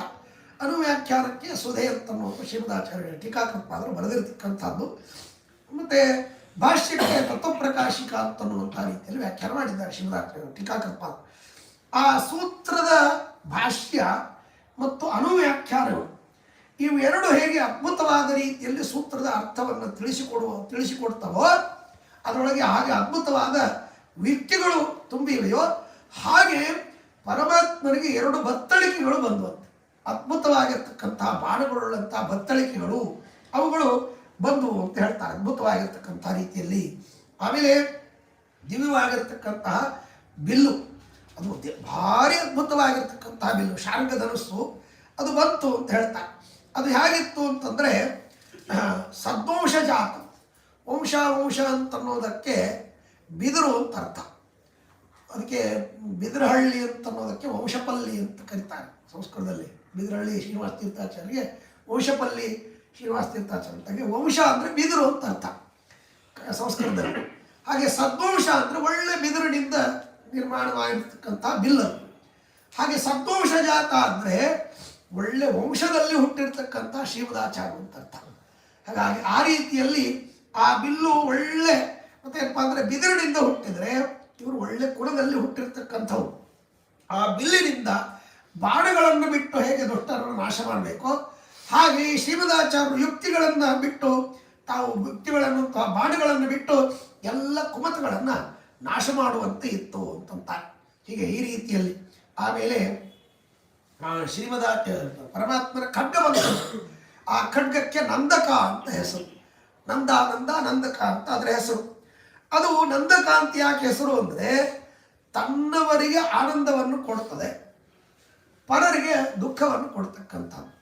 ಹಾಗೆ ಆ ಪರಮಾತ್ಮನ ಖಡ್ಗ ಇದ್ದಂತೆ ಶ್ರೀಮದಾಚಾರ್ಯ, ಅದಕ್ಕೆ ಆನಂದ ತೀರ್ಥರು ಅಂತ ಅವರಿಗೆ ಹೆಸರು. ಹಾಗಾಗಿ ಅವರು ಪರರಿಗೆ ದುಃಖವನ್ನು ಕೊಡ್ತಾರೆ, ತಮ್ಮವರಿಗೆ ಆನಂದವನ್ನು ಕೊಡ್ತಾರೆ. ಹಾಗಾಗಿ ನಂದಿ ತೀರ್ಥೋರು ಸನ್ನಾವಿನೋ ನಂದಿನ ಅಂತ ತಮ್ಮ ಹೆಸರು ನಂದತೀರ್ಥ ಅಂತ ಹೇಳ್ಕೊಂಡಿದ್ದಾರೆ. ಹಾಗಾಗಿ ನಂದಕ ಅಂದರೆ ಆನಂದ ತೀರ್ಥ.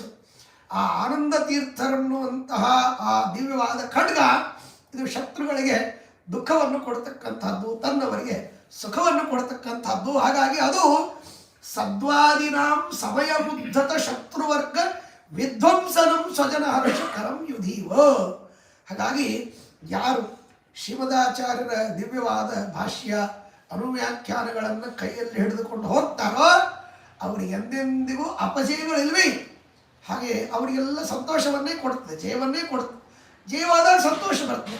ಆ ಜಯ ಪಡಿಬೇಕು ಅಂದರೆ ಖಡ್ಗ ಬೇಕು. ಆ ಖಡ್ಗದ ಹೆಸರು ನಂದ. ಹಾಗಾಗಿ ಆನಂದ ತೀರ್ಥರ ಎನ್ನುವಂತಹ ಖಡ್ಗವನ್ನು ಹಿಡಿದುಕೊಂಡು ಹೊರಟ್ರೆ ನಮ್ಗೆ ಯಾವ ಅಪಜಯಗಳು ಬರುವುದಿಲ್ಲ, ದುಃಖ ಬರುವುದಿಲ್ಲ, ನಿರಂತರವಾಗಿ ಸುಖ ಸಿಗ್ತದೆ ಅಂತನ್ನುವಂಥ ರೀತಿಯಲ್ಲಿ ಆ ಖಡ್ಗವನ್ನು ಪರಮಾತ್ಮ ಸ್ವೀಕಾರ ಮಾಡಿದ. ಹೀಗೆ ಈ ರೀತಿಯಲ್ಲಿ ಪರಸ್ಪರವಾಗಿ ಯುದ್ಧ ಪ್ರಾರಂಭವಾಯಿತು.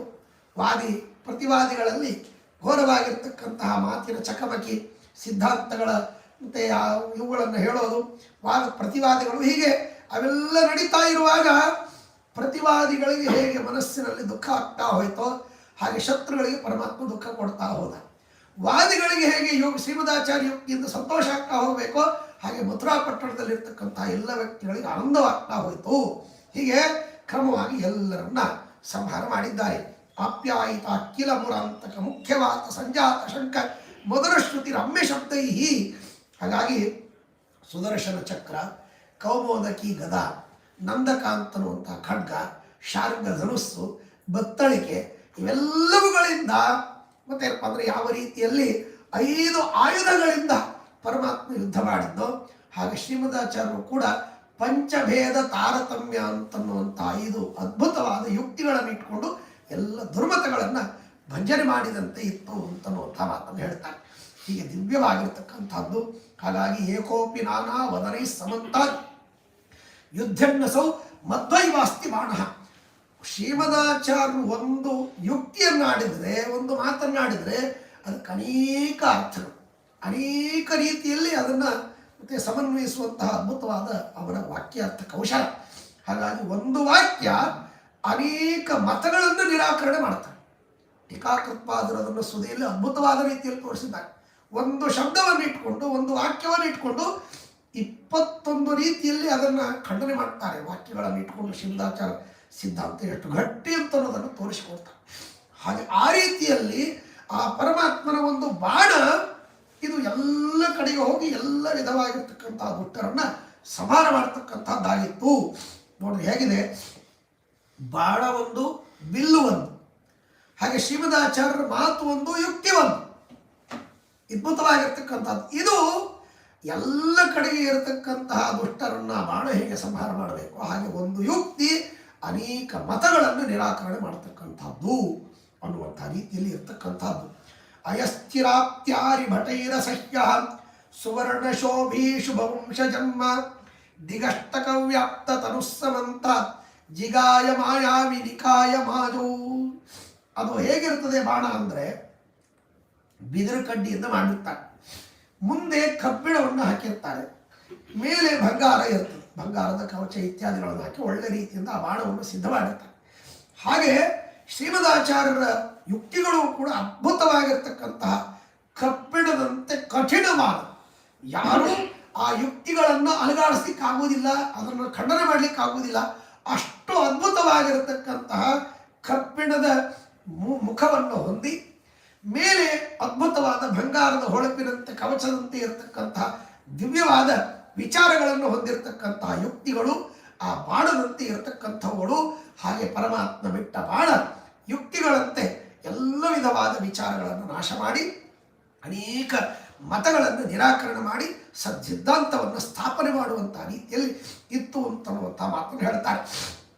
ಹೃಷ್ಟಾಂಸ ಕೃಷ್ಣಸ್ಯ ಚಮೂಂ ವಿತನ್ವನ್ ದುಷ್ಟಾನ್ ವಿನಷ್ಟಾನ್ ವಿಶಿಖೋ ವಿಧಾಯ ತುಷ್ಟಸ್ಸುರೈರ್ವೋ ವ್ಯೋಮಚರೈರ್ಮುರಾರೇ ಸೃಷ್ಟಿ ಚಕಾರೋತ್ತಮ ತಾಂಜಿತಾರೆ. ಕೃಷ್ಣನ ಪಕ್ಷದವರಿಗೆ ಸಂತೋಷ ಕೊಡುವುದಕ್ಕಾಗಿ ಮತ್ತೇನಪ್ಪ ಅಂದರೆ ಬಾಣ ಆಕಾಶದಲ್ಲಿ ಹೋಗಿ ದುಷ್ಟರನ್ನು ಸಂಹಾರ ಮಾಡ್ತಾ ಇತ್ತು. ಹಾಗೆ ಶ್ರೀಮದಾಚಾರ್ಯ ಮಾತುಗಳು ಕೂಡ ಆಕಾಶ ಅಂತನ್ನುವಂಥ ರೀತಿಯಲ್ಲಿ ಆಕಾಶದ ಗುಣ ಶಬ್ದ ಇದೆ. ಶಬ್ದ ಗುಣಕಂ ಆಕಾಶಂ ಅಂತ. ಹಾಗಾಗಿ ಶಬ್ದಗಳು ಆಕಾಶದಲ್ಲಿ ಹೋಗಿ ಆ ದುಷ್ಟರ ಎದೆ ಮುಟ್ಟಿ ಅವರ ಯುಕ್ತಿಗಳನ್ನು ಖಂಡನೆ ಮಾಡಿ ಅವರನ್ನು ನಾಶ ಮಾಡತಕ್ಕಂಥ ರೀತಿಯಲ್ಲಿ ಇತ್ತು. ಅದರಿಂದ ವ್ಯೋಮಚಾರಿಗಳಾಗಿರ್ತಕ್ಕಂಥ ಆಕಾರದಲ್ಲಿ ಸಂಚಾರ ಮಾಡ್ತಕ್ಕಂಥ ದೇವತೆಗಳಿಗೆ ಸಂತೋಷವನ್ನು ಕೊಡ್ತಕ್ಕಂಥದ್ದಾಗಿತ್ತು ಅಂತನ್ನುವಂಥ ಮಾತನ್ನು ಹೇಳ್ತಾರೆ. ಹೀಗೆ ಆ ರೀತಿಯಲ್ಲಿ ಪುರಾಣದಲ್ಲಿಯೂ ದಿವ್ಯವಾಗಿರ್ತಕ್ಕಂತಹ ಈ ಪಂಚಭೇದಗಳು ವರ್ಣನೆ ಮಾಡಿರ್ತಕ್ಕಂಥ ಪೌರಾಣಿಕಂ ವಾಕ್ಯಮಿವೋಗ್ರಸೇನ ಮಗ್ರೇ ಜರಾಸೂರು ರಸೌ ಜಹಾಸ ಜೀವೇಶಿಯೋರ್ಭೇದ ವಿವಾತ್ಮಯುಕ್ತ ಭೇದಂ ಸಾಧಯದಸ್ಯ ಚಾಪೇ. ಬಾಣ ಹೋಗಿ ಅವರ ಎದೆಯನ್ನು ಸೀಳ್ತಾ ಇತ್ತು, ಅವರನ್ನು ಭೇದ ಮಾಡ್ತಾ ಇತ್ತು. ಹಾಗೆ ಭೇದ ಅಂತನ್ನುವಂಥ ಸಿದ್ಧಾಂತ ಅವರ ಎಲ್ಲ ಸಿದ್ಧಾಂತಗಳನ್ನು ಭೇದ ಮಾಡಿ ನಾಶ ಮಾಡಿ ಹಾಕುವಂಥದ್ದಾಗಿತ್ತು ಅಂತನ್ನುವಂಥ ಮಾತನ್ನು ಹೇಳ್ತಾರೆ. ಹೀಗೆ ಗುಣೋಜ್ಜಿತಂ ಶ್ರೀರಮಣಂ ವಿಧಾತು ಶರೋರಿವರ್ಗಂ ಯತಮಾನು ಮಾಶ. ಪರಮಾತ್ಮನ ಬಾಣಕ್ಕೆ ಎದಿರಿಲ್ಲ ಅನ್ನುವುದನ್ನು ತೋರಿಸ್ತಾ ಆ ಬಾಣ ಎಲ್ಲ ಕಡೆಗೆ ಸಂಚಾರ ಮಾಡಿ ದುಷ್ಟರನ್ನು ನಾಶ ಮಾಡ್ತಾ ಇತ್ತು. ಹಾಗೆ ಶ್ರೀಮದಾಚಾರ್ಯ ಯುಕ್ತಿಯು ಕೂಡ ಪರಮಾತ್ಮನಿಗೆ ಸಮಾನರಾದವರಿಲ್ಲ, ಹರಿ ಸರ್ವೋತ್ತಮತ್ವ ವಾಯು ಸೀಮೋತ್ತಮತ್ವವನ್ನು ಸಾರುವಂತಹ ಸಿದ್ಧಾಂತ ಆ ರೀತಿಯಲ್ಲಿ ಇರ್ತಕ್ಕಂಥದ್ದು ಅಂತ ದಿವ್ಯವಾದ ರೀತಿಯಲ್ಲಿ. ಹಾಗಾಗಿ ಇದು ಹೇಗಿತ್ತು ಅಂದರೆ ಅಂಧಾನಾಮಪಿ ಕೃಷ್ಣ ಸತ್ಗುಣಮಣಿಂ ಸಂದರ್ಶಯಿತ್ವಾ ಜಗತ್ ವಂದ್ಯಾಂ ಕೀರ್ತಿ ವಧುಂ ಪರಾರಲ ಸಮಾಂ ಸಂಧಾಯ ಲೋಕತ್ರಯೇ ಸಾಂದ್ರೇ ರತ್ನಜಲೇ ಚ ರತ್ನದೃಶದಾಂ ವೃಂದಂ ಸ ಸಂಪ್ಲಾವಯನ್ ಛಂದೋನ್ವರ್ಥಬಲಂ ಸಮತ್ಯ ಸುಧಿಯಾಂ ಸಂದೇಹಮಶ್ವಚ್ಛಿರತ್. ಕುರುಡನಿಗೆ ಅದ್ಭುತವಾದ ಮತ್ತು ಚಿಂತಾಮಣಿ ಸಿಕ್ಕರೆ ಅವನಿಗೇನಾಗುತ್ತೆ ಗೊತ್ತಾಗುವುದಿಲ್ಲ. ಕುರುಡನಿಗೇನು ಗೊತ್ತಾಗುತ್ತೆ ಅದ್ಭುತವಾಗಿರ್ತಕ್ಕಂಥ ಮಣಿಗಳು. ಆದರೆ ಅವನಿಗೆ ಆ ಚಿಂತಾಮಣಿ ಸಿಕ್ಕಾಗ ಆ ಚಿಂತಾಮಣಿಯಿಂದ ಹೇಗೆ ಅವನು ಕಣ್ಣು ಬರಬೇಕೋ, ಅವನು ಜಗತ್ತನ್ನು ನೋಡುವಂತಾಗಬೇಕೋ, ಹಾಗೆ ದಿವ್ಯವಾಗಿರತಕ್ಕಂಥ ಚಿಂತಾಮಣಿಯಂತೆ ಇರತಕ್ಕಂಥ ಶ್ರೀಮದಾಚಾರ್ಯರ ಸಿದ್ಧಾಂತ ಅದು ಎಲ್ಲ ಜಗತ್ತಿಗೆ ಪರಮಾತ್ಮನ ಸರ್ವೋತ್ತಮತ್ವವನ್ನು ತೋರಿಸ್ತಕ್ಕಂಥದ್ದು. ಹಾಗೆ ಪರಮಾತ್ಮ ಕೃಷ್ಣ ಅಂತನ್ನುವಂಥ ಮಣಿ ಅದು ಎಲ್ಲ ತನ್ನ ಬಂಧುವರ್ಗ ತನ್ನ ಆ ಪರಿವಾರದವರಿಗೆ ದಿವ್ಯವಾದ ರೀತಿಯಲ್ಲಿ ಮತ್ತೇನಪ್ಪ ಅಂದ್ರೆ ಆ ಎಲ್ಲ ಸತ್ತ ವ್ಯಕ್ತಿಗಳನ್ನು ತೋರಿಸಿ ಆನಂದವನ್ನು ಮಾಡಿಸಿತು ಹಾಗಿರ್ತಕ್ಕಂಥದ್ದು. ಆಮೇಲೆ ಪರಸ್ತ್ರೀ ಅಂತನ್ನೋದು ಇದು ಅಗ್ನಿ ಇದ್ದಂತೆ, ಅದನ್ನು ಮುಟ್ಟಬಾರದು ಅನ್ನುವಂಥ ಶಾಸ್ತ್ರದಂತೆ ಪರಮಾತ್ಮ ಅವನ ಮೇಲೆ ನೀವೆಲ್ಲ ಹೀಗೆ ಆಕ್ರಮಣ ಮಾಡಿದರೆ ನಿಮಗೆ ನಾಶ ಗ್ಯಾರಂಟಿ, ಅಗ್ನಿಯಲ್ಲಿ ಸುಟ್ಟೋದಂತೆ ಸುತ್ತೋಗ್ತೀರಿ ಅಂತನ್ನುವಂಥ ರೀತಿಯಲ್ಲಿ ಯೋಷಿತ ಅಗ್ನಿಂ ಧ್ಯಾಯಿತ ಅಂತನ್ನುವಂಥ ವೇದಾರ್ಥವನ್ನು ತಿಳಿಸಿದಂತೆ ಆ ಎಲ್ಲ ಯುದ್ಧದಲ್ಲಿ ಆಸಕ್ತರಾಗಿರ್ತಕ್ಕಂಥ ವ್ಯಕ್ತಿಗಳನ್ನು ಅವರನ್ನೆಲ್ಲರನ್ನೂ ಕೂಡ ರಕ್ತಸಿಕ್ತವಾಗಿ ಮಾಡಿ ಅವರನ್ನು ನಾಶ ಮಾಡಿ ಆಗ ಮತ್ತೊಂದು ವೇದದ ಪ್ರಮಾಣವನ್ನು ತೋರಿಸಿಕೊಡ್ತಂತೆ. ಏನು ಅಂದರೆ ಗ್ರಾವಾಣ ಪ್ಲವಂತೆ ಅಂತ ಒಂದು ವೇದ. ಗ್ರಾವಾಣ ಪ್ಲವಂತೆ ಅಂದರೆ ಕಲ್ಲುಗಳು ತೇಲ್ತವೆ ಅಂತ. ಕಲ್ಲುಗಳು ಎಂದಿಗೂ ತೇಲುವುದಿಲ್ಲ. ಆದರೆ ರಾಮನ ಸೇತುವೆಯನ್ನು ಕಟ್ಟುವಾಗ ಕಲ್ಲುಗಳು ತೇಲಿತು. ಅದು ದೇವರದಿಂದ ಆಯಿತು, ಅದೆಲ್ಲ ಸರಿ ಓಕೆ. ಆದರೆ ಉಳಿದ ಕಡೆಗೆ ಇದು ಎಲ್ಲಿ ಪ್ರಮಾಣ ಆಗತ್ತೆ ಅಂದರೆ ಇಲ್ಲಿ ಪ್ರಮಾಣ ಆಯಿತು ಅಂತ. ಎಲ್ಲಿ ಅಂದರೆ ಈ ಪರಮಾತ್ಮ ಬಿಟ್ಟ ಬಾಣದಿಂದ ಅವರೆಲ್ಲ ರಕ್ತಸಿಕ್ತರಾಗಿ ಸೈನ್ಯ ಎಲ್ಲ ಬಿದ್ದುಬಿಟ್ಟಿತ್ತು. ಆ ರಕ್ತದ ಮಡುವಿನಲ್ಲಿ ಅವರು ಹಾಕಿಕೊಂಡ ಕಾಂಚನಗಳು ಮಣಿಗಳು ಅವೆಲ್ಲ ತೇಲ್ತಾ ಇದ್ವಂತೆ. ಹಾಗಾಗಿ ಆ ಗ್ರಾವಾಣ ಪ್ಲವಂತೆ ಅಂತನ್ನುವಂಥ ಮಾತು ಇಲ್ಲಿ ಸತ್ಯವಾಯಿತೇನೋ ಅನ್ನುವಂಥ ರೀತಿಯಲ್ಲಿ ಆ ರಕ್ತದ ಮಡುವಿನಲ್ಲಿ ಆ ರತ್ನ ಮತ್ತು ವಜ್ರ ವೈಡೂರ್ಯಗಳು ತರ್ತಾ ಇದ್ವು, ಅಲ್ಲೆಲ್ಲ ಬಿದ್ದು ಒದಾಡ್ತಾ ಇತ್ತು ಅಂತ ಆ ರೀತಿಯಲ್ಲಿ ಹೇಳುತ್ತಾರೆ. ಹೀಗೆ ಅದ್ಭುತವಾದ ರೀತಿಯಲ್ಲಿ ಹರಿಪ್ರಯುಕ್ತೈ ಇದಿ ತೈ ಷಡೌಘೈ ಹರಿಪ್ರಿಯಾಸ್ತಧ್ವಜಿನಿಂ ಜಗ್ರು. ಪರಮಾತ್ಮನ ಒಂದು ಸಾಮರ್ಥ್ಯದಿಂದ ಅವರೆಲ್ಲ ಹುರಿದುಂಬಿಸಿದ್ದಕ್ಕಾಗಿ ಪರಮಾತ್ಮನ ಸೈನ್ಯ ಏನು ಮಾಡಿತು ಅಂದರೆ ಅವರು ಎಸೆದ ಆಯುಧಗಳನ್ನು ತೆಗೆದುಕೊಂಡು ಅವರ ಮೇಲೆ ಹೊಡೆದು ಅವರನ್ನು ಸಂಹಾರ ಮಾಡಿದರು. ಹಾಗೆ ಶ್ರೀಮದಾಚಾರ್ಯರ ಸಿದ್ಧಾಂತವು ಅವರು ಕೊಟ್ಟ ಪ್ರಮಾಣಗಳಿಂದಲೇ ಅವರನ್ನು ಸೋಲಿಸುವಂಥದ್ದು. ಉದಾಹರಣೆಗೆ ಒಂದು ಸುಮ್ಮನೆ ಹೇಳ್ತೀನಿ. ಏನು ಅಂದರೆ, ಒಂದು ಮಾತನ್ನು ಸತ್ಯಧ್ಯಾನಕಾರರಿಗೆ ಅನಂತ ಕೃಷ್ಣ ಶಾಸ್ತ್ರಿಗಳು ಅಂತ ಒಬ್ಬರಿದ್ದರು, ಮಹಾಜ್ಞಾನಿಗಳು. ಅವರು ಸತ್ಯಧ್ಯಾನದ ಮೇಲೆ ತುಂಬ ಭಕ್ತಿ. ಯಾಕೆಂದರೆ ಅವರ ವಾದಗಳನ್ನು ಕೇಳಿ ಅವರು ಆದರೂ ತಮ್ಮ ಸಿದ್ಧಾಂತವನ್ನು ಬಿಡ್ತಾ ಇಲ್ಲ. ಆಗಾಗ ಸತ್ಯಧ್ಯಾನ ಜೊತೆಗೆ ಈ ವಾಗ್ವಾದಗಳನ್ನು ಮಾಡ್ತಾ ಇರ್ತಕ್ಕಂಥವರು. ಅವರು ಮತ್ತೇನಪ್ಪ ಅಂತಂದರೆ ಅವ್ರು ಹೇಳ್ತಾ ಇದ್ರಂತೆ, ಸ್ವಾಮಿ ನಮ್ಮ ಸಿದ್ಧಾಂತ ಏನು ಅಂದರೆ ಮತ್ತೇನಪ್ಪ ಅಂದರೆ ಜೀವೋ ಬ್ರಹ್ಮೈವ ನಾಪರಃ ಅಂತ. ಹಾಗಾಗಿ ವಿಶ್ವಂ ಮಿಥ್ಯ, ಈ ಎಲ್ಲ ಜಗತ್ತು ಮಿಥ್ಯ, ಸತ್ಯ ಅಂತ ಅನ್ನೋದು ಬ್ರಹ್ಮ ಒಬ್ಬನೇ. ಬ್ರಹ್ಮ ಸತ್ಯಂ ಜಗನ್ಮಿಥ್ಯ ಜೀವೋ ಬ್ರಹ್ಮೈವ ನಾಪರಃ ಅಂತ ವಾಕ್ಯವನ್ನು ಹೇಳಿದರು. ಇದರ ಅರ್ಥ ಏನು? ಬ್ರಹ್ಮ ಸತ್ಯಂ, ಬ್ರಹ್ಮ ಸತ್ಯ, ಜಗತ್ತು ಇದು ಮಿಥ್ಯ, ಜೀವ ಬ್ರಹ್ಮ ಇವರಿಬ್ಬರು ಒಂದೇ, ಬೇರೆ ಬೇರೆ ಅಲ್ಲ. ಜೀವೋ ಬ್ರಹ್ಮೈವ ನಾಪರ, ಜೀವ ಬ್ರಹ್ಮನೇ, ಅವನು ಬೇರೆ ಅಲ್ವೇ ಅಲ್ಲ. ಇದು ನಮ್ಮ ಸಿದ್ಧಾಂತ ಅಂತ ಹೇಳಿದರು. ಹೇಳಿದ ತಕ್ಷಣ ಸತ್ಯಧ್ಯಾನರು ನಮ್ಮ ಸಿದ್ಧಾಂತದ ವಾಕ್ಯವನ್ನು ಹೇಳ್ತಾ ಇದ್ದೀನಿ ನೀನು ಅಂತಂದ್ರಂತೆ. ನಿಮ್ಮ ಸಿದ್ಧಾಂತವನ್ನು ಹೇಗೆ ಹೇಳ್ತಿದ್ದು ಅಂತ ಕೇಳಿದರೆ, ಹೌದು ನಮ್ಮ ಸಿದ್ಧಾಂತ ನೋಡು ನಾನು ಹೇಳ್ತೀನಿ, ಬ್ರಹ್ಮ ಸತ್ಯಂ ಜಗನ್ಮಿಥ್ಯ ಜೀವೋ ಬ್ರಹ್ಮೈವ ನಾಪರಃ ಅಂತ ಅನ್ನೋದು ನಮ್ಮ ಸಿದ್ಧಾಂತ ಇದು ಅಂತ ಹೇಳಿದ್ರಂತೆ. ಅವರಿಗೆ ಆಶ್ಚರ್ಯವಾಗುತ್ತೆ, ಹೇಗೆ ಹೇಳ್ರಿ ಸಮರ್ಥನೆ ಮಾಡಿ. ಹಾಗೆ ಹೇಳಿದ್ರಂತೆ, ನೋಡು ಏನಿದೆ ವಾಕ್ಯ, ಬ್ರಹ್ಮ ಸತ್ಯಂ ಜಗನ್ಮಿಥ್ಯ ಜೀವೋ ಬ್ರಹ್ಮೈವ ನಾಪರಃ. ಇದರಲ್ಲಿ ಸತ್ಯ ಶಬ್ದ ಎಲ್ಲಿದೆ? ಬ್ರಹ್ಮ ಸತ್ಯಂ ಜಗತ್. ಸತ್ಯ ಅಂತ ಅನ್ನೋದು ಜಗತ್ ಶಬ್ದದ ಹಿಂದೆ ಇದೆ, ಬ್ರಹ್ಮ ಶಬ್ದದ ಮುಂದಿದೆ. ಹಾಗಾಗಿ ಸತ್ಯ ಶಬ್ದ ದೆಹಲಿ ದೀಪ ನ್ಯಾಯ ಅಂತ. ದೆಹಲಿ ದೀಪ ನ್ಯಾಯ ಅಂದರೆ ಹೊಸ್ತಲ ಮೇಲೆ ದೀಪ ಇಟ್ಟರೆ ಎರಡೂ ಕಡೆಗೆ ಬೆಳಕು ಕೊಡುವಂತೆ ಈ ಸತ್ಯ ಶಬ್ದ ಎರಡೂ ಕಡೆಗೆ ಅನ್ವಯವಾಗುತ್ತೆ. ಅಂದರೆ ಬ್ರಹ್ಮ ಸತ್ಯಂ ಜಗತ್, ಬ್ರಹ್ಮನೂ ಸತ್ಯ ಜಗತ್ತು ಸತ್ಯ. ಮಿಥ್ಯಾ ಶಬ್ದ ಎಲ್ಲಿ ಅನ್ವಯ ಮಾಡ್ತೀರಿ? ಅದಕ್ಕೆ ಅನ್ವಯವತ್ತಲ್ಲ ಅಂತಂದರೆ ಅವಸರ ಮಾಡಬೇಡ.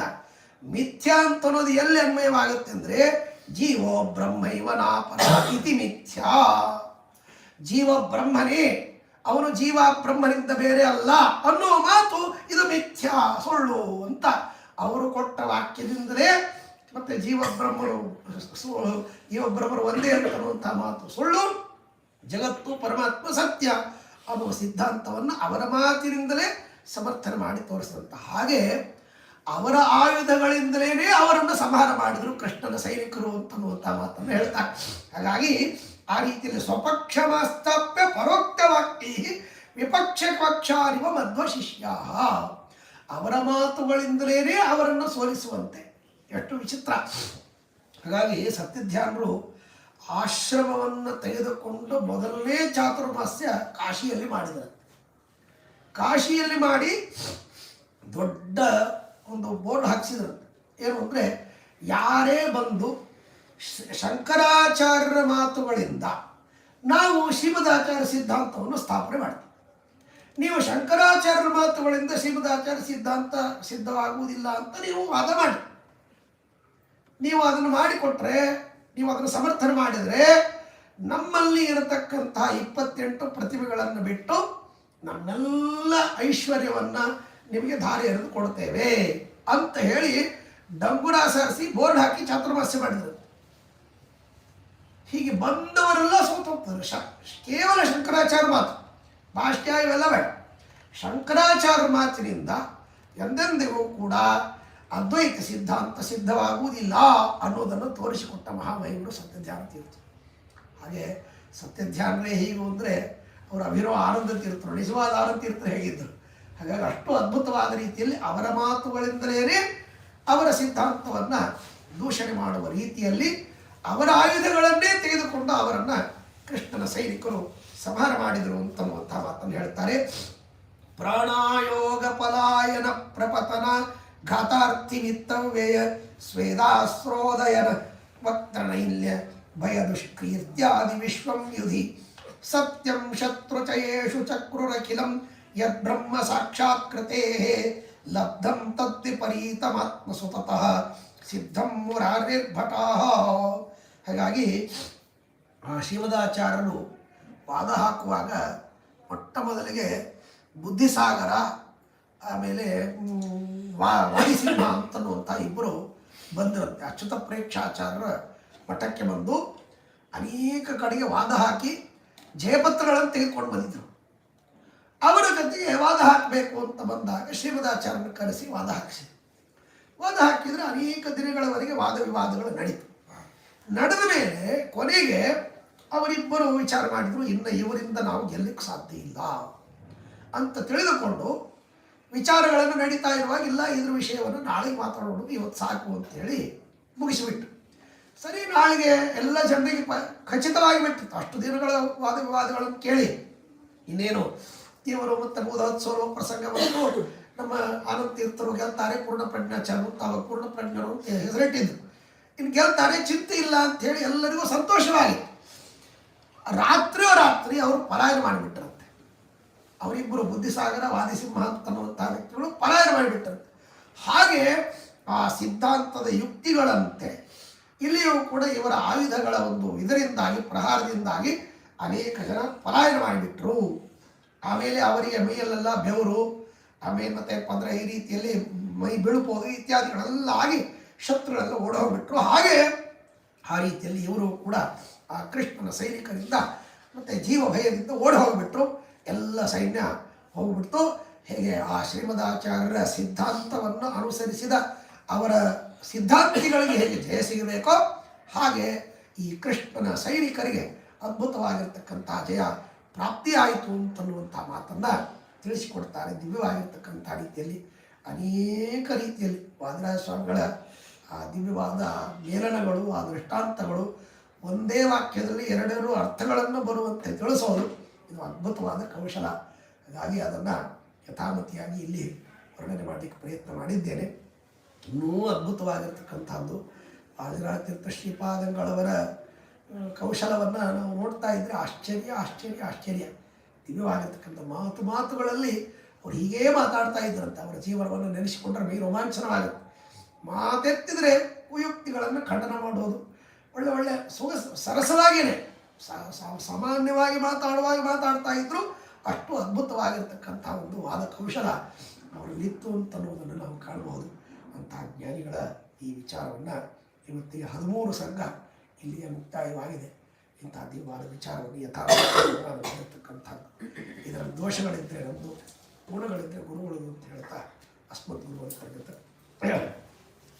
ಸತ್ಯಪ್ರಮೋದ ಸತ್ಯಧ್ಯಾನಾದಿ ವಾದರಾಜ ತೀರ್ಥ ಗುರುವಾದಿ ಅಂತ ಟೀಕಾಕೃತಾದಿ ಸಕಲ ಗುರುವಂತರ್ಗತ ಸಕಲ ತತ್ವಾಭಿಮಾನಿ ದೇವತಾಂತರ್ಗತ ಭಾರತೀಯರ ಮುಖ್ಯ ಪ್ರಾಣಾಂತರ್ಗತ ರುಕ್ಮಿಣಿ ಸತ್ಯಭಾಮ ಸಮೇತ ಶ್ರೀಕೃಷ್ಣ ಪ್ರಿಯತಾ ಅನೇನ ಭಾವಿಯ ಪುಣ್ಯಂ ತದಾಪ್ನೋತು ಗುರುಪುರುಷ. ಸರ್, ಒಂದು ಕ್ವಶನ್ ಕೇಳಬೇಕು. ಮೊನ್ನೆ ಇಲ್ಲೇ ಪ್ರವಚನ, ನಮ್ಮ ಮನೆ ಹತ್ರ ಇಲ್ಲೇ ಒಂದು ಪ್ರವಚನ ನಡೀತಾ ಇರ್ತಾರೆ. ಅಲ್ಲಿ ಒಂದು ವಿಷಯ ಬಂತು. ಏನು ವಿಷಯ ಅಂದರೆ, ಕೃಷ್ಣನಿಗೆ ಉಪನಯನ